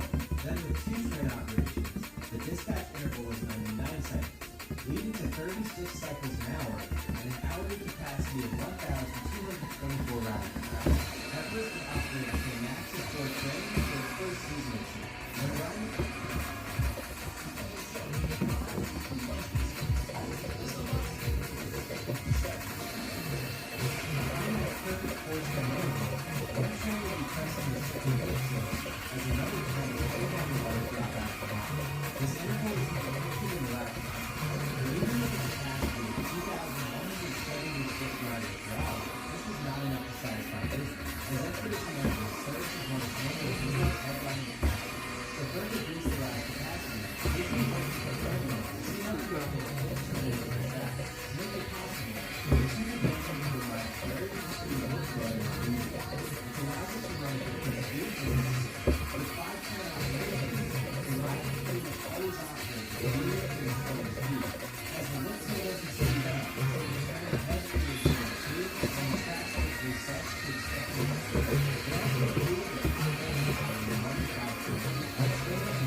Felt it. with 4 trains on the track, operations slow down to a point that was before the fun. train will need to No, stop it in wasn't. zone I 3. saw you going. But when upgrading the ride to 5-train operation, it was clear that slower operations Well, maybe you stop doing those cars. Something? When you start doing those cars, how do they roll? Well, I gotta get better. each train is supposed to cruise through zone 3 and straight to the whole block as it approaches the daily end time. But in zones 2 and 1, the train comes to a stop anyway, as it waits for the tracks to change places, Yep. and also for the show scenes to take place. Uh-huh. So if That's I that turn out monster. I if remember seeing operations him. slow down, That monster. Because I remember I was a little kid and I saw him. Little kid? Disneyland. Come on, Disneyland. That's Disney World. Probably, yeah, but That's when we went. no, but they have one in Disneyland too. Where's that one? Not, that's, Think about Splash Mountain. No? you're talking about the Matterhorn. Yeah. But that's not the Matterhorn. That's actually Animal Kingdom.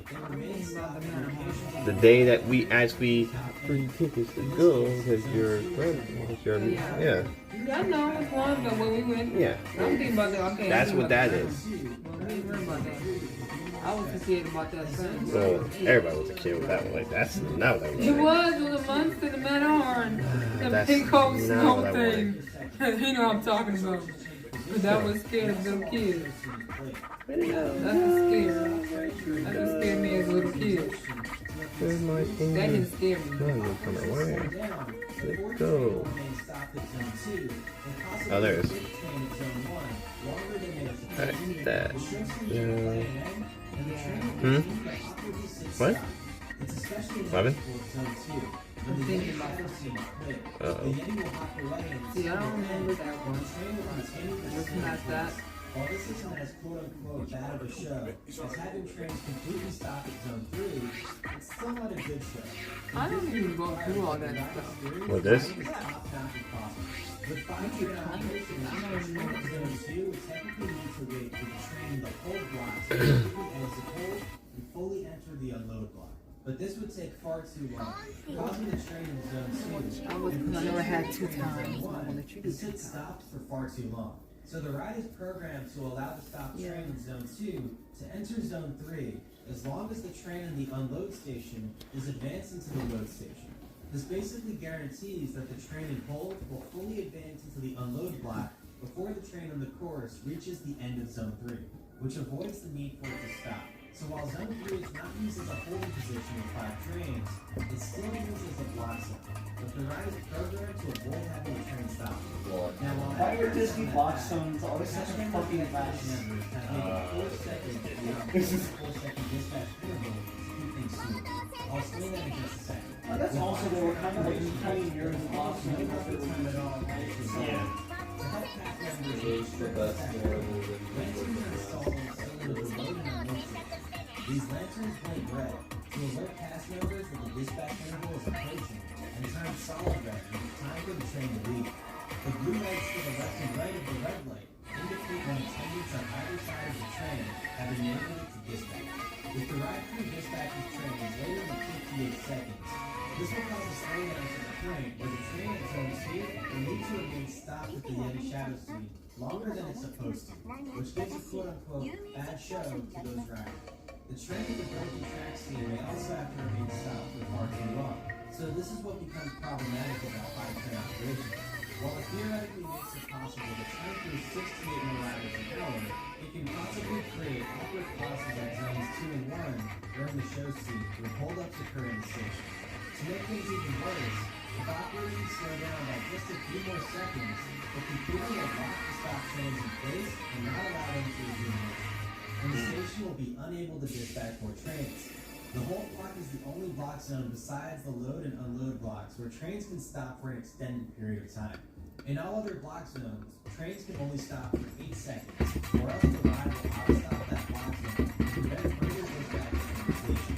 In the case of zone 1 and zone 2, where trains stop anywhere for roughly 10 seconds while the traffic occurs, they cannot remain stopped for 8 seconds beyond the normal limit, or else motion in that block zone is prevented, as well as preventing any more trains from dispatching from the station. Now, this doesn't cause the ride to break down in Space Mountain or Big Thunder Mountain, as the main operator is smaller and 3 seconds into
over the edge. So the ride has a movable handrail that lowers and hides when it's not needed and will automatically raise into position anytime the ride's emergency stops or when the ride is powered off. Once the handrail has been raised into place, it must be lowered manually by passengers. Again, like Disney, they put so much effort into their final product. It's like crazy. For years, I'm riding the Yeti. One of the most high quality expedition Everest is the Yeti audio animatronic.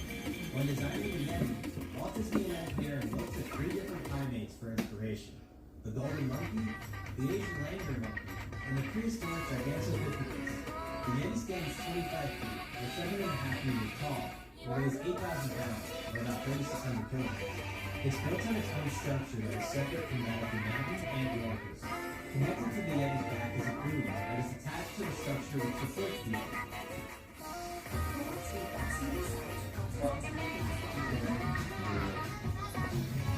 Why is it advertising fucking diapers, guys? I don't know. Like, and why is it advertising mascara and lipstick? It's like, I don't understand.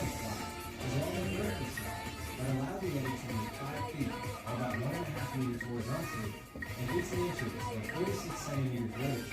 Powering this movement is a 3,000 psi, or 21,000 kilopascal hydraulic thruster that can be recharged in just 20 seconds. Covering the Yeti is over 1,000 square feet, or 92 square meters of fur that attached to the animatronic is 1,000 cents, 250 zip. The Yeti was designed and first put together in Disney's design studio in California, and after assembly, animators worked diligently to respect its mission. Afterwards, they were packed up and shipped to Florida, where they were built into life. Overall, the Yeti animatronic is one of the most complicated aspects of Expedition Everest, and also the most expensive. The Yeti animatronic will function correctly at Expedition Everest for only a few months, as the continuous motion of the animatronic caused the concrete foundation supporting it to fail. It's rumored that a flaw with the computer program used to design Expedition Everest is to blame for that. Once this occurred, the Yeti was switched to Chunithm, where the figure remains completely still, while light shed lights stop the position of the Yeti, making it appear like the universe is used to pass by. This is how the Yeti is represented in this movie. The park is actually for the first time through a visual damage foundation that accepted the Yeti. They even tried to slow down the movement of the Yeti so that it wouldn't cause any further damage. The Yeti was switched back into Demos following the notification, where it actually moved. However, this was short-lived, and as well, the rest was fellow root, and the Yeti had all three. They said that to this day, the mass use of only had all three of the fellow root is the Yeti thing. And at some point in the process, the Yeti was trying to break the tip further work in the situation. And now the Yeti being built as accident, so whenever the use of machinery was after the incident occasion, that. And even though the entire Yeti was protected from coming out and being posted, the Yeti was going to be able to concentrate the original problem of this, but also using that space that was out there. The entire battle was for a best around the Yeti, and successfully they were fired with the national portion of the mountains, as well as the rollercoaster inside. This would have been necessary to easy to place an effort in 2022. A group of economics determined that necessary. Like those developers, the United 55 days a year, and taxes on roller coasters, literally millions of tourists from all over the world. With Everest being such an iconic and popular attraction, many tourists come to the great coast. Disney is represented as a single ride in the African basically everything.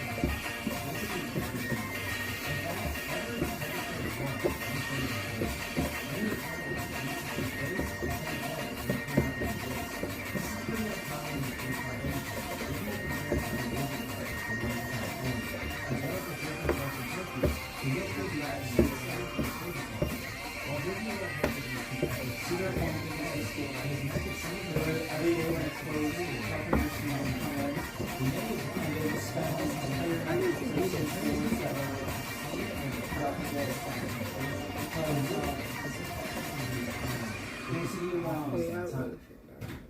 Basically, when they built the structure, they didn't account for the increased weight of the new trains that Cedar Fair requested that RMC, the company that built the coaster, move.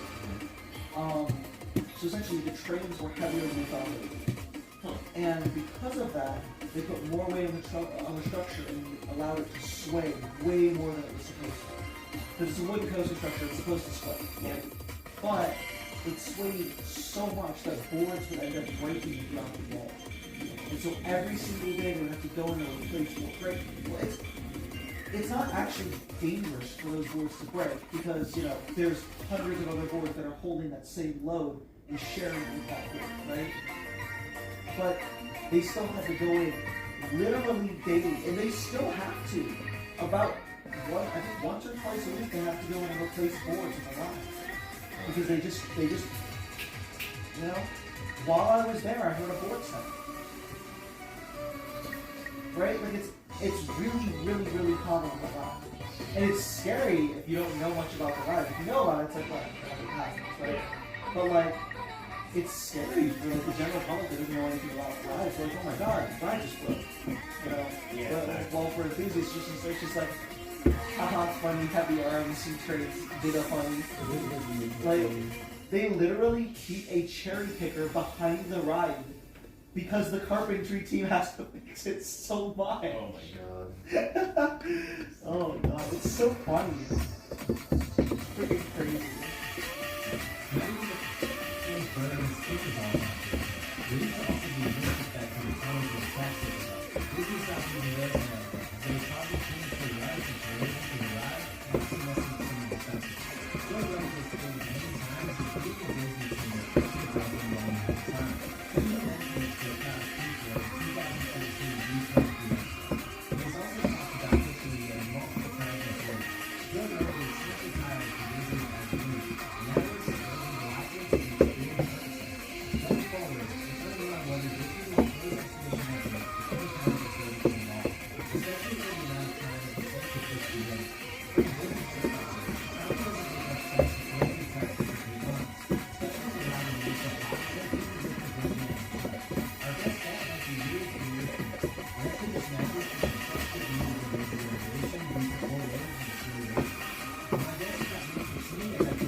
I want the Blockman t-shirt so much.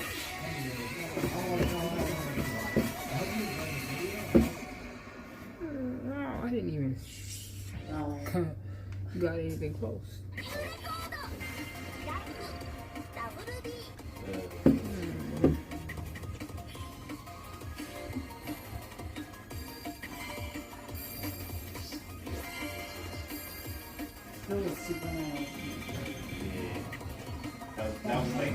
That was like my first thing I was thinking in my head. I was looking at something, I was like, I don't know. There's so many choices.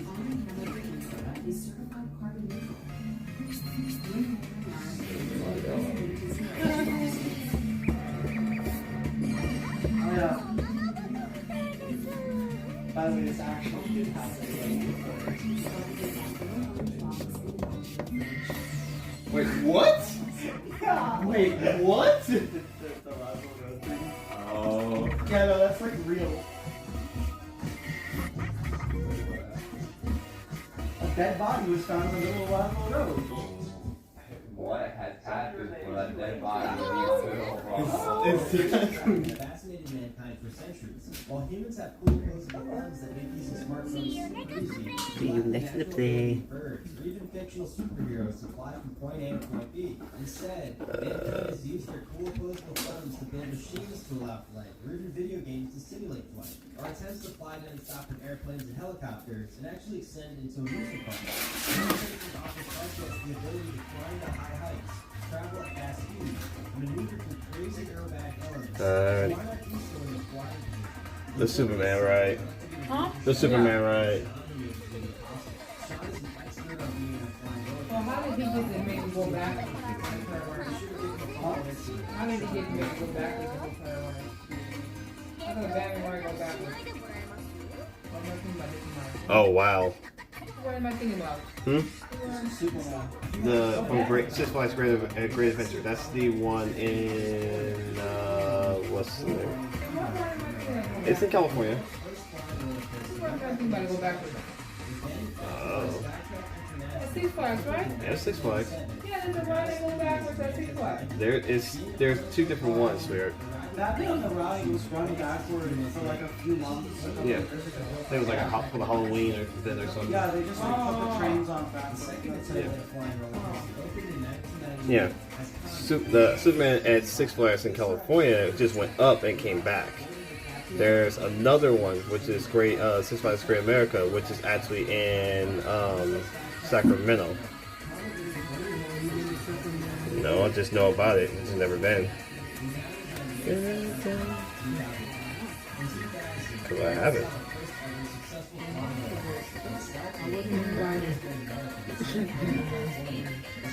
I was there. I'm gonna invite myself. Can I go?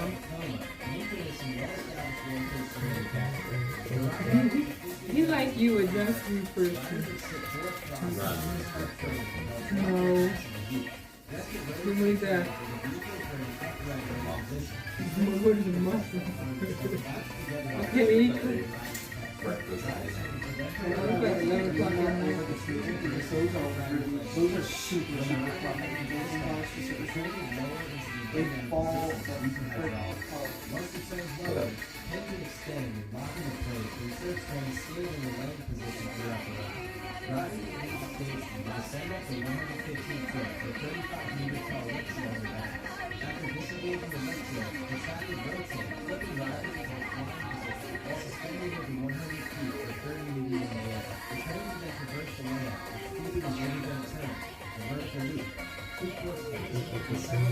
Are you done teasing him?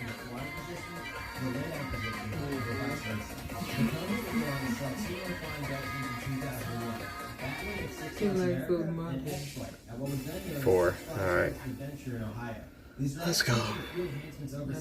Like a dual loading station to increase rider capacity and an extended track layout. We were asked to carry out parts of the original 2011 but the company wasn't satisfied with the results. It had a long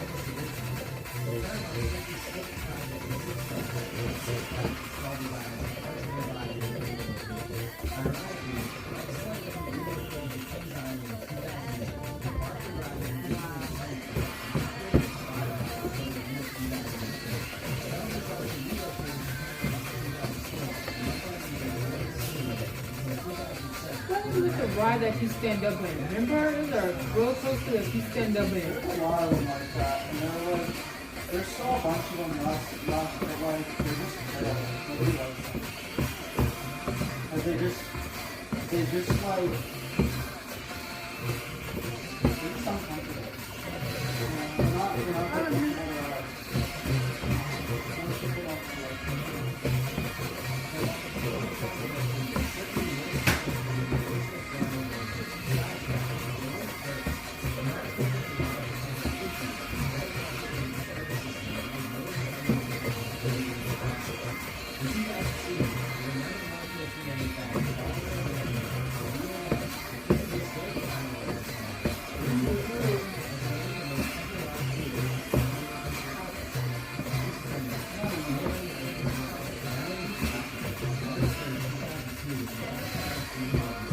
Did you build a roller coaster? Did you build a roller coaster? Yeah. Design one. It's a lot, huh?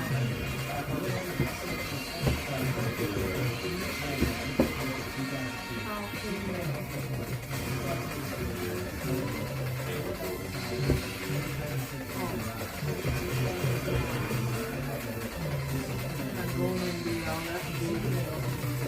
takes a long time to do it. I don't understand why would that take a long time. And they can build a house within so many months. I don't see why that would take so long, but they can build a house in a couple of months. They're a lot simpler than roller coasters. Giant pieces of metal that are wider than this house. Roller coasters are also bigger than houses. But they feel like condos in big houses. Well, another thing is, like, building a condo is like, you literally just, you put things down, and you just keep on putting things down. It's all systematic, right? It's all the same every single time.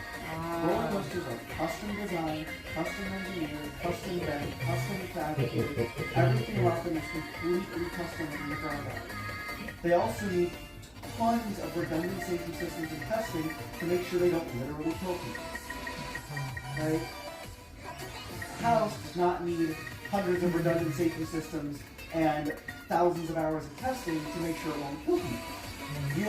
We already know what's gonna kill someone if you do it in a house. Yeah. Like, you know, touching names together and things like that. Don't do that. It's like, I don't know. Roller coasters are a lot more complicated.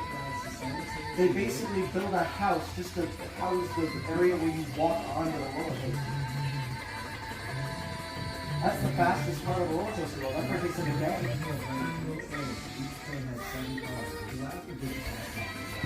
The use of greenhouse workflow and fast-track design also lends to a very strong and rigid structure that delivers riders a fantastically smooth ride. In typical Six Flags fashion, the company ordered 2 more clones of Superman Ultimate Flight for the 2003 season, and these rides were installed at Six Flags Great Adventure in Jacksonville, Tennessee, and Six Flags Great America in Grand Canyon. These versions of the ride feature a single race bonus Superman outfit. So look up for this one.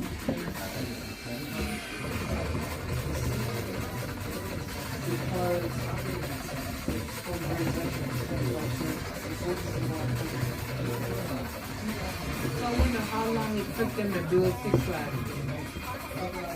Oh, wow.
Really?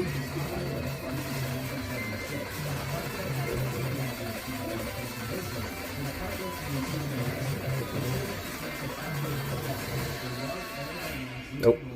Which had operated at the park since 1988 and placed Superman there. And fun fact, there is actually a full clone of Superman Ultimate Flight built by the name Crystal Wing. The ride opened at Happy Valley in Beijing, China in 2006. This is way more clean than any other version of the ride. Now, as I dig into the design issues this ride model has, I will be focusing on the clone of How do you sit backwards? Your bloody. Because I have to be really dizzy when you get up. Being a new ride model from B&M, the B&M Flying He's trying what you doing. many technological breakthroughs. The ride is actually Oh god.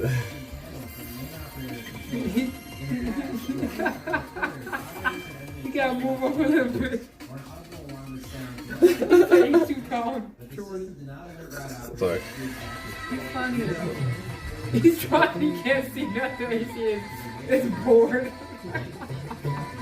Oh, that's stupid. He's trying. But the new touchscreen on the right is an error by the before the operators, and what the error specifically was. The original DM5 also featured a first of its kind wireless communication system. Signals would pass through the radio tower. Circling red here is the radio tower. The radio tower consisted of several antennas that were used to wirelessly transmit signals. Same with the operator and the person watched by this connected back to the programming box PLC to the last computer. And the computer meant the wireless signal would be sent to the train and the train itself would operate the train. This way the signal I'm not even sweating. I know. Okay, well, you got you going to school.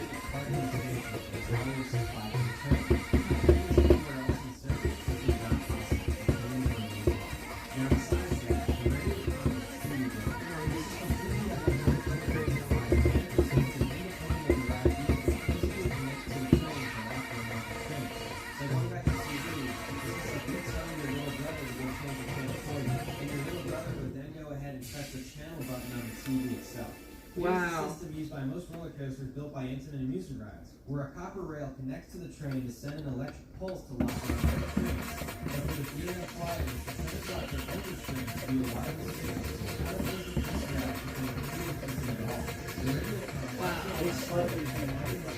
What?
Oh, so close. That's how I feel.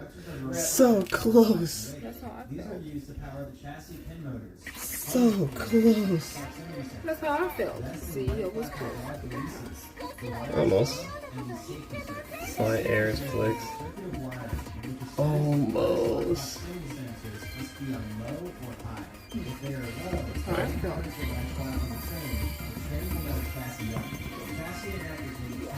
Ah, 4. Oh well. But you're gonna time it by 2. No? No. Why times it by No, 2? because I felt it. Oh, okay. Each train features an absurd amount of wire, approximately 1 mile of wire, or 1.6 kilometers. That is just shy of the entire track length of Niagara. BNF Hyper rollercoaster also operates as its like convention. Along with that are 256 proximity sensors, or proxies, and even motors within the train. The proximity sensors are used to measure or locate different parts of the train. On just one row of the train, each harness has These a are leave after your last harness one. latch prox and harness lock prox. Each harness pin locks into holes, which are called the left and right armrests. When you pull down your restraint, this is the clicking you hear as the pins lock into control. Alongside the other crosses, each armrest also has its own lock cross, which is part of the harness safety circuit. Next, there is the leg flap minimum position cross. The leg flaps are what close around your ankles to keep your lower body secure throughout the ride. Now keep in mind, there are 4 seats per row, so there are What the heck is a rubber boxes I just mentioned. On the back of the row, Oh, the it's just right like side, each the has a person that chassis took the down pictures box. just like has a thing like almost like a joke going on in their form about it. Moving on to the more mechanically side of the train, It's like a thing like it's like to show its signature from that kind of thing. It's a good thing. each pair is controlled by a small pin motor inside the yellow harness being pushed in or out. It can also be open, latched, or locked by manual release key in the event of an evacuation, or simply the harness does not open automatically on its own. If the harness gets stuck, it's usually caused by an old or weak motor that soon needs replacement. Inside the mechanism are springs, so if by any chance the motor breaks, the springs will keep the pins locked. That's a fun way. By maintenance taking the harness apart and fixing the broken part. But this occurrence is so rare that it's essentially just an extra safety device, which makes being there so safe. In the event that a harness needs to be taken out of service, a bar goes across Oh yeah, the seat. never mind. And since the harness is controlled by computers instead of mechanically, a bypass plug must be installed so that the computer knows a specific seat is out of service. When in a bypass state, the seat will not function with the rest of the train when unlocking, latching, or locking. When your yellow harness is unlocked, you can push and pull it up freely. It doesn't lock into any of the holes in the armrests. When the harness is latched, this is when you can pull the harness downward, but it doesn't go up. So this is when you can pull down your own string, and it fits into the holes. When the harness is locked, this means that the harness is now locked in place, so it can go up or down. This is what happens before the train dispatches. Even if the harness has a faulty proximity switch and will not verify its lock, if you bypass plug in the seat, it will verify the panel in the safety circuit, and the train will be able to be dispatched. If there's a faulty leg flap, the seat will be bypassed the exact same way as the bar and the plug. The next part of the harness system is the vest. More common on modern roller coasters today, but revolutionary at the time. The vest is part of the restraint that bolts your body and pulls down, and is controlled by hydraulics. When the train is powered and unlocked at night, the vest can move freely. Once the train is locked and has no power, it can no longer move, and it's fixed on the ladder side. In the event the train loses power or needs to be unloaded, the switch can be found on the back of the wrist of the harness, where the vest, once pressed, can move freely. This can only be done if the train is chassis down. It can be achieved on any location on the breaker. It can also be used in the station if the train is chassis down. But if the train is on the lift hill or in a station with parked in the flying position, it cannot be used because it cannot be accessed.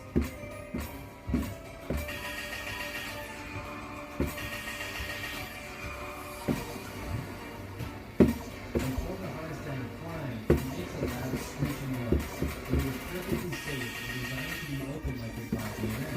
Now, in order for the vest to be opened manually, the leg flaps must be opened first. The leg flaps are the open feeding during the ride, so if it's quite rigidly, don't get a chop lock.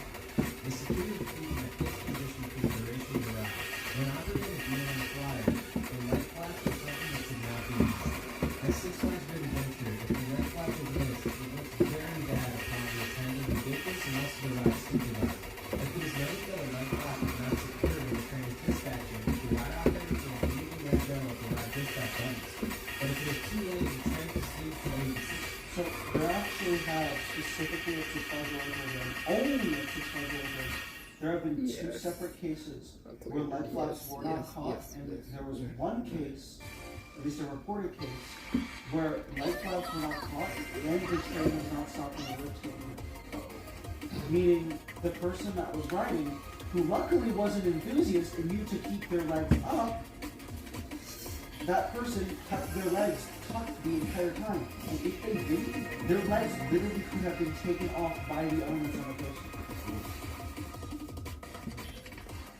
So, Six Flags Over Georgia has some, in the past, has definitely had a history with this guy.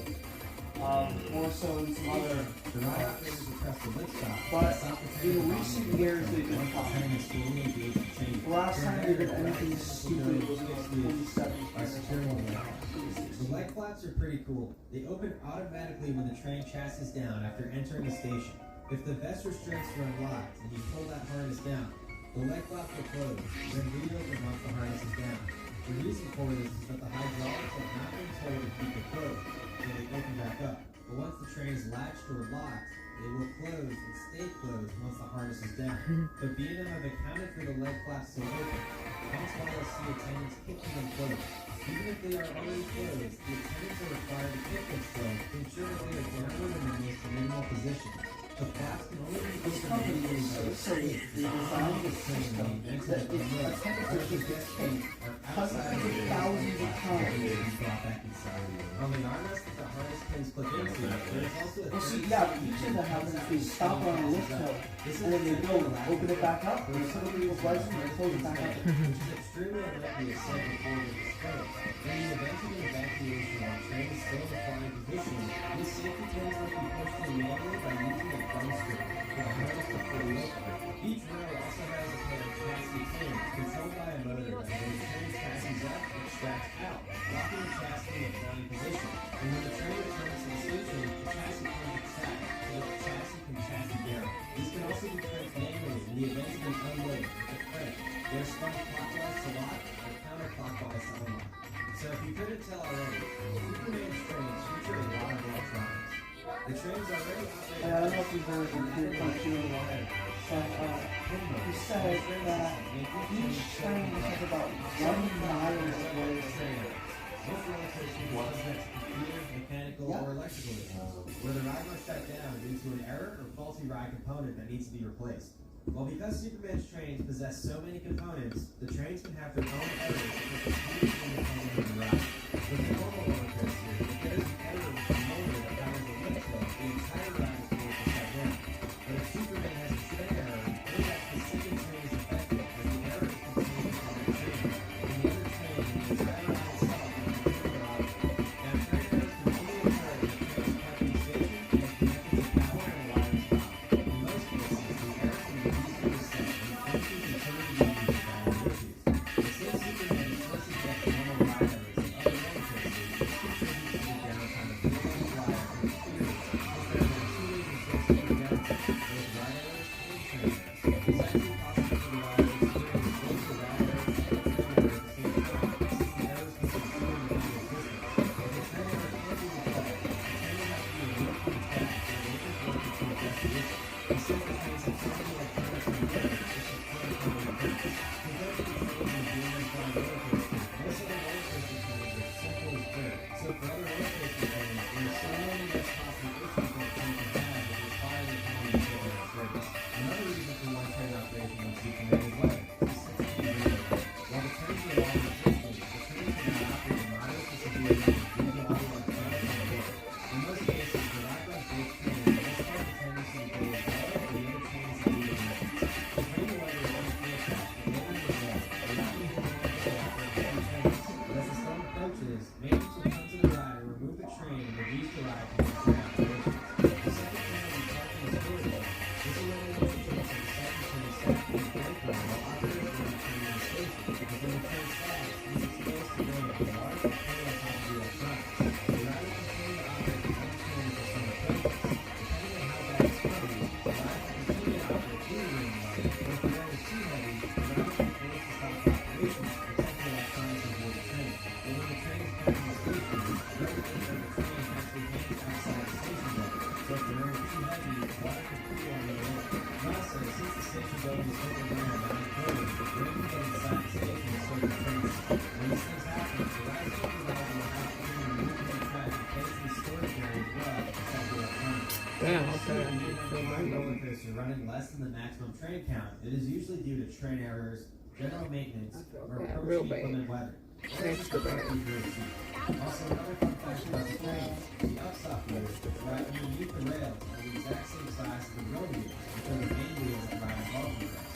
On most roller coasters, the upstop wheels are much smaller than the road wheels, because they don't need to account for as much force as the road wheels do.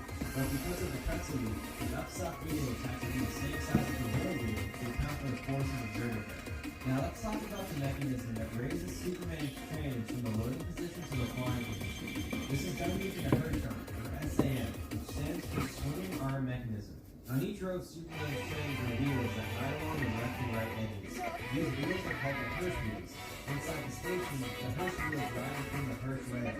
There are two Hearst rails, located on the load side and unload side of the train. The Hearst rails are connected to the Hearst arms, which together raise and lower the train. The Hearst rails are actually flexible and separated between each row. This allows the system to account for the different weights of each row when guests are on board. There are also bellways on top to help the Hearst motors to raise the train. Think of this as a counterweight system. Below the bellways are springs which help to absorb forces while trains lock in the chassis pins from raising into the flying position. The springs allow the system to have some give to it, which allows it to absorb these forces.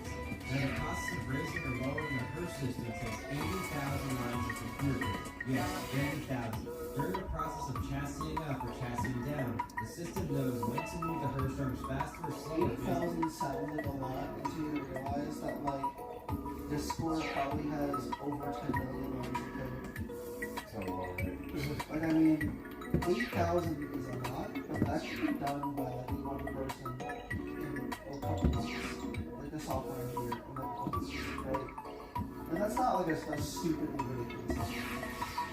But just to know a train up, that's a players that make the execution of the 80,000 lines of computer code possible, and it is actually possible for one encoder to run faster than the other. When this happens, the system will flag a ride error, which will stop the Hearst system from moving. The encoders can also stop responding, which can cause ride errors as well. These are usually just computer glitches that can be easily reset. The Hearst arm has three positions. Position 1 is flying, which is used when trains are advancing or dispatching to the station. In this position, the Hearst wheels are not touching the Hearst rails. The second position is called the lock-in/lock-out flying. This is a position where the Hearst arms will lift the train slightly while in the flying position. It's a pressure off the chassis pin that will extract in or out to lock the train in the flying position or lock it in the flying position. The last position is the loading/unloading position, where the chassis is lowered to a sit-down position. Let's walk through the motion. First, the Hearst starts in the loading/unloading position. Then it pulls the train up to the locking/unlocking flying position. The chassis pins on the trains will lock into place, and then the Hearst will move again, so that the Hearst wheels are not riding against the Hearst rails and the train leaves the station. On each side of the Hearst will set otherwise, and each otherwise is followed by under the Hearst.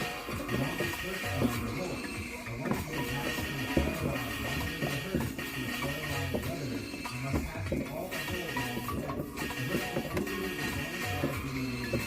If the line is broken, the Hearst will stop its place. This will indicate that the Hearst arms are not in sync with each other. But that is a very rare occurrence. It's actually more common for the larger to be broken by a player blocking the section. When the line enters the station, there are proximity sensors on either side of the Hearst rail that count the Hearst wheels of the train. Each side must have 8 wheels in order to start the passing down sequence. But if they don't count all the wheels, once the train parks in the station, it will cause a ride error, and the next will have to come to reset. In typical problematic Hearst fashion, let's look into the block that found on Superman Open Flight. Rather than move up the road, the block zone is a section of ride, and only one train may occupy. At the end of the block zone is a method to stop the train in case the block zone ahead is occupied. This is a safety system that keeps one of the trains from blocking one another.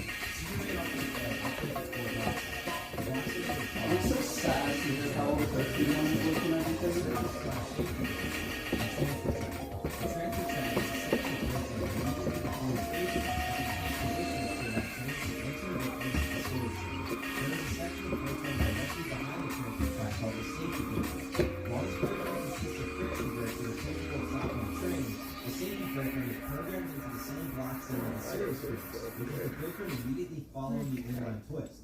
So if a train is stacked on a transfer track and another train is approaching the final breakdown, it will stop at the service breaker, which is immediately after the inline twist, even if another breakdown exists before the transfer track. As a result, the safety brake more so acts as a trim to slow down trains before the transfer track. This is very common with being on roller coasters. The manufacturer seems to prefer placing extra brakes on the same train coming to a full stop and the next train is stacked on the breakdown as a safety precaution. Now the safety breaker will stop the train if the ride is e-stop. Unlike the uphill safety brakes on Big Thunder Mountain at Disney World, which are covered in our previous video, now the service and safety brake run can slow trains to different speeds. The ride uses an axle count, similar to the one in the station, to determine how much a train can be slowed down. The axle count manually counts each wheel movement as it flies past the sensor and counts to 8 to count all the movements. This allows the computer to tell how fast trains are moving. As its name implies, the axle count counts all the axles and wheel movements as they fly bypass the sensor. So you have to do This allows online, the but computer to tell how fast trains are moving. The computer will respond by pulsing the brakes open and closed until the train has reached the desired speed. jeez. This leads to the famous B&M pulsing sound as the train hits the brake. I feel like playing one more game, but it's time to go. I said I feel like playing one more game, but it's time to go. Now let's talk a bit about the lift tilt. If the train on Superman Ultimate Flight is dispatched too early,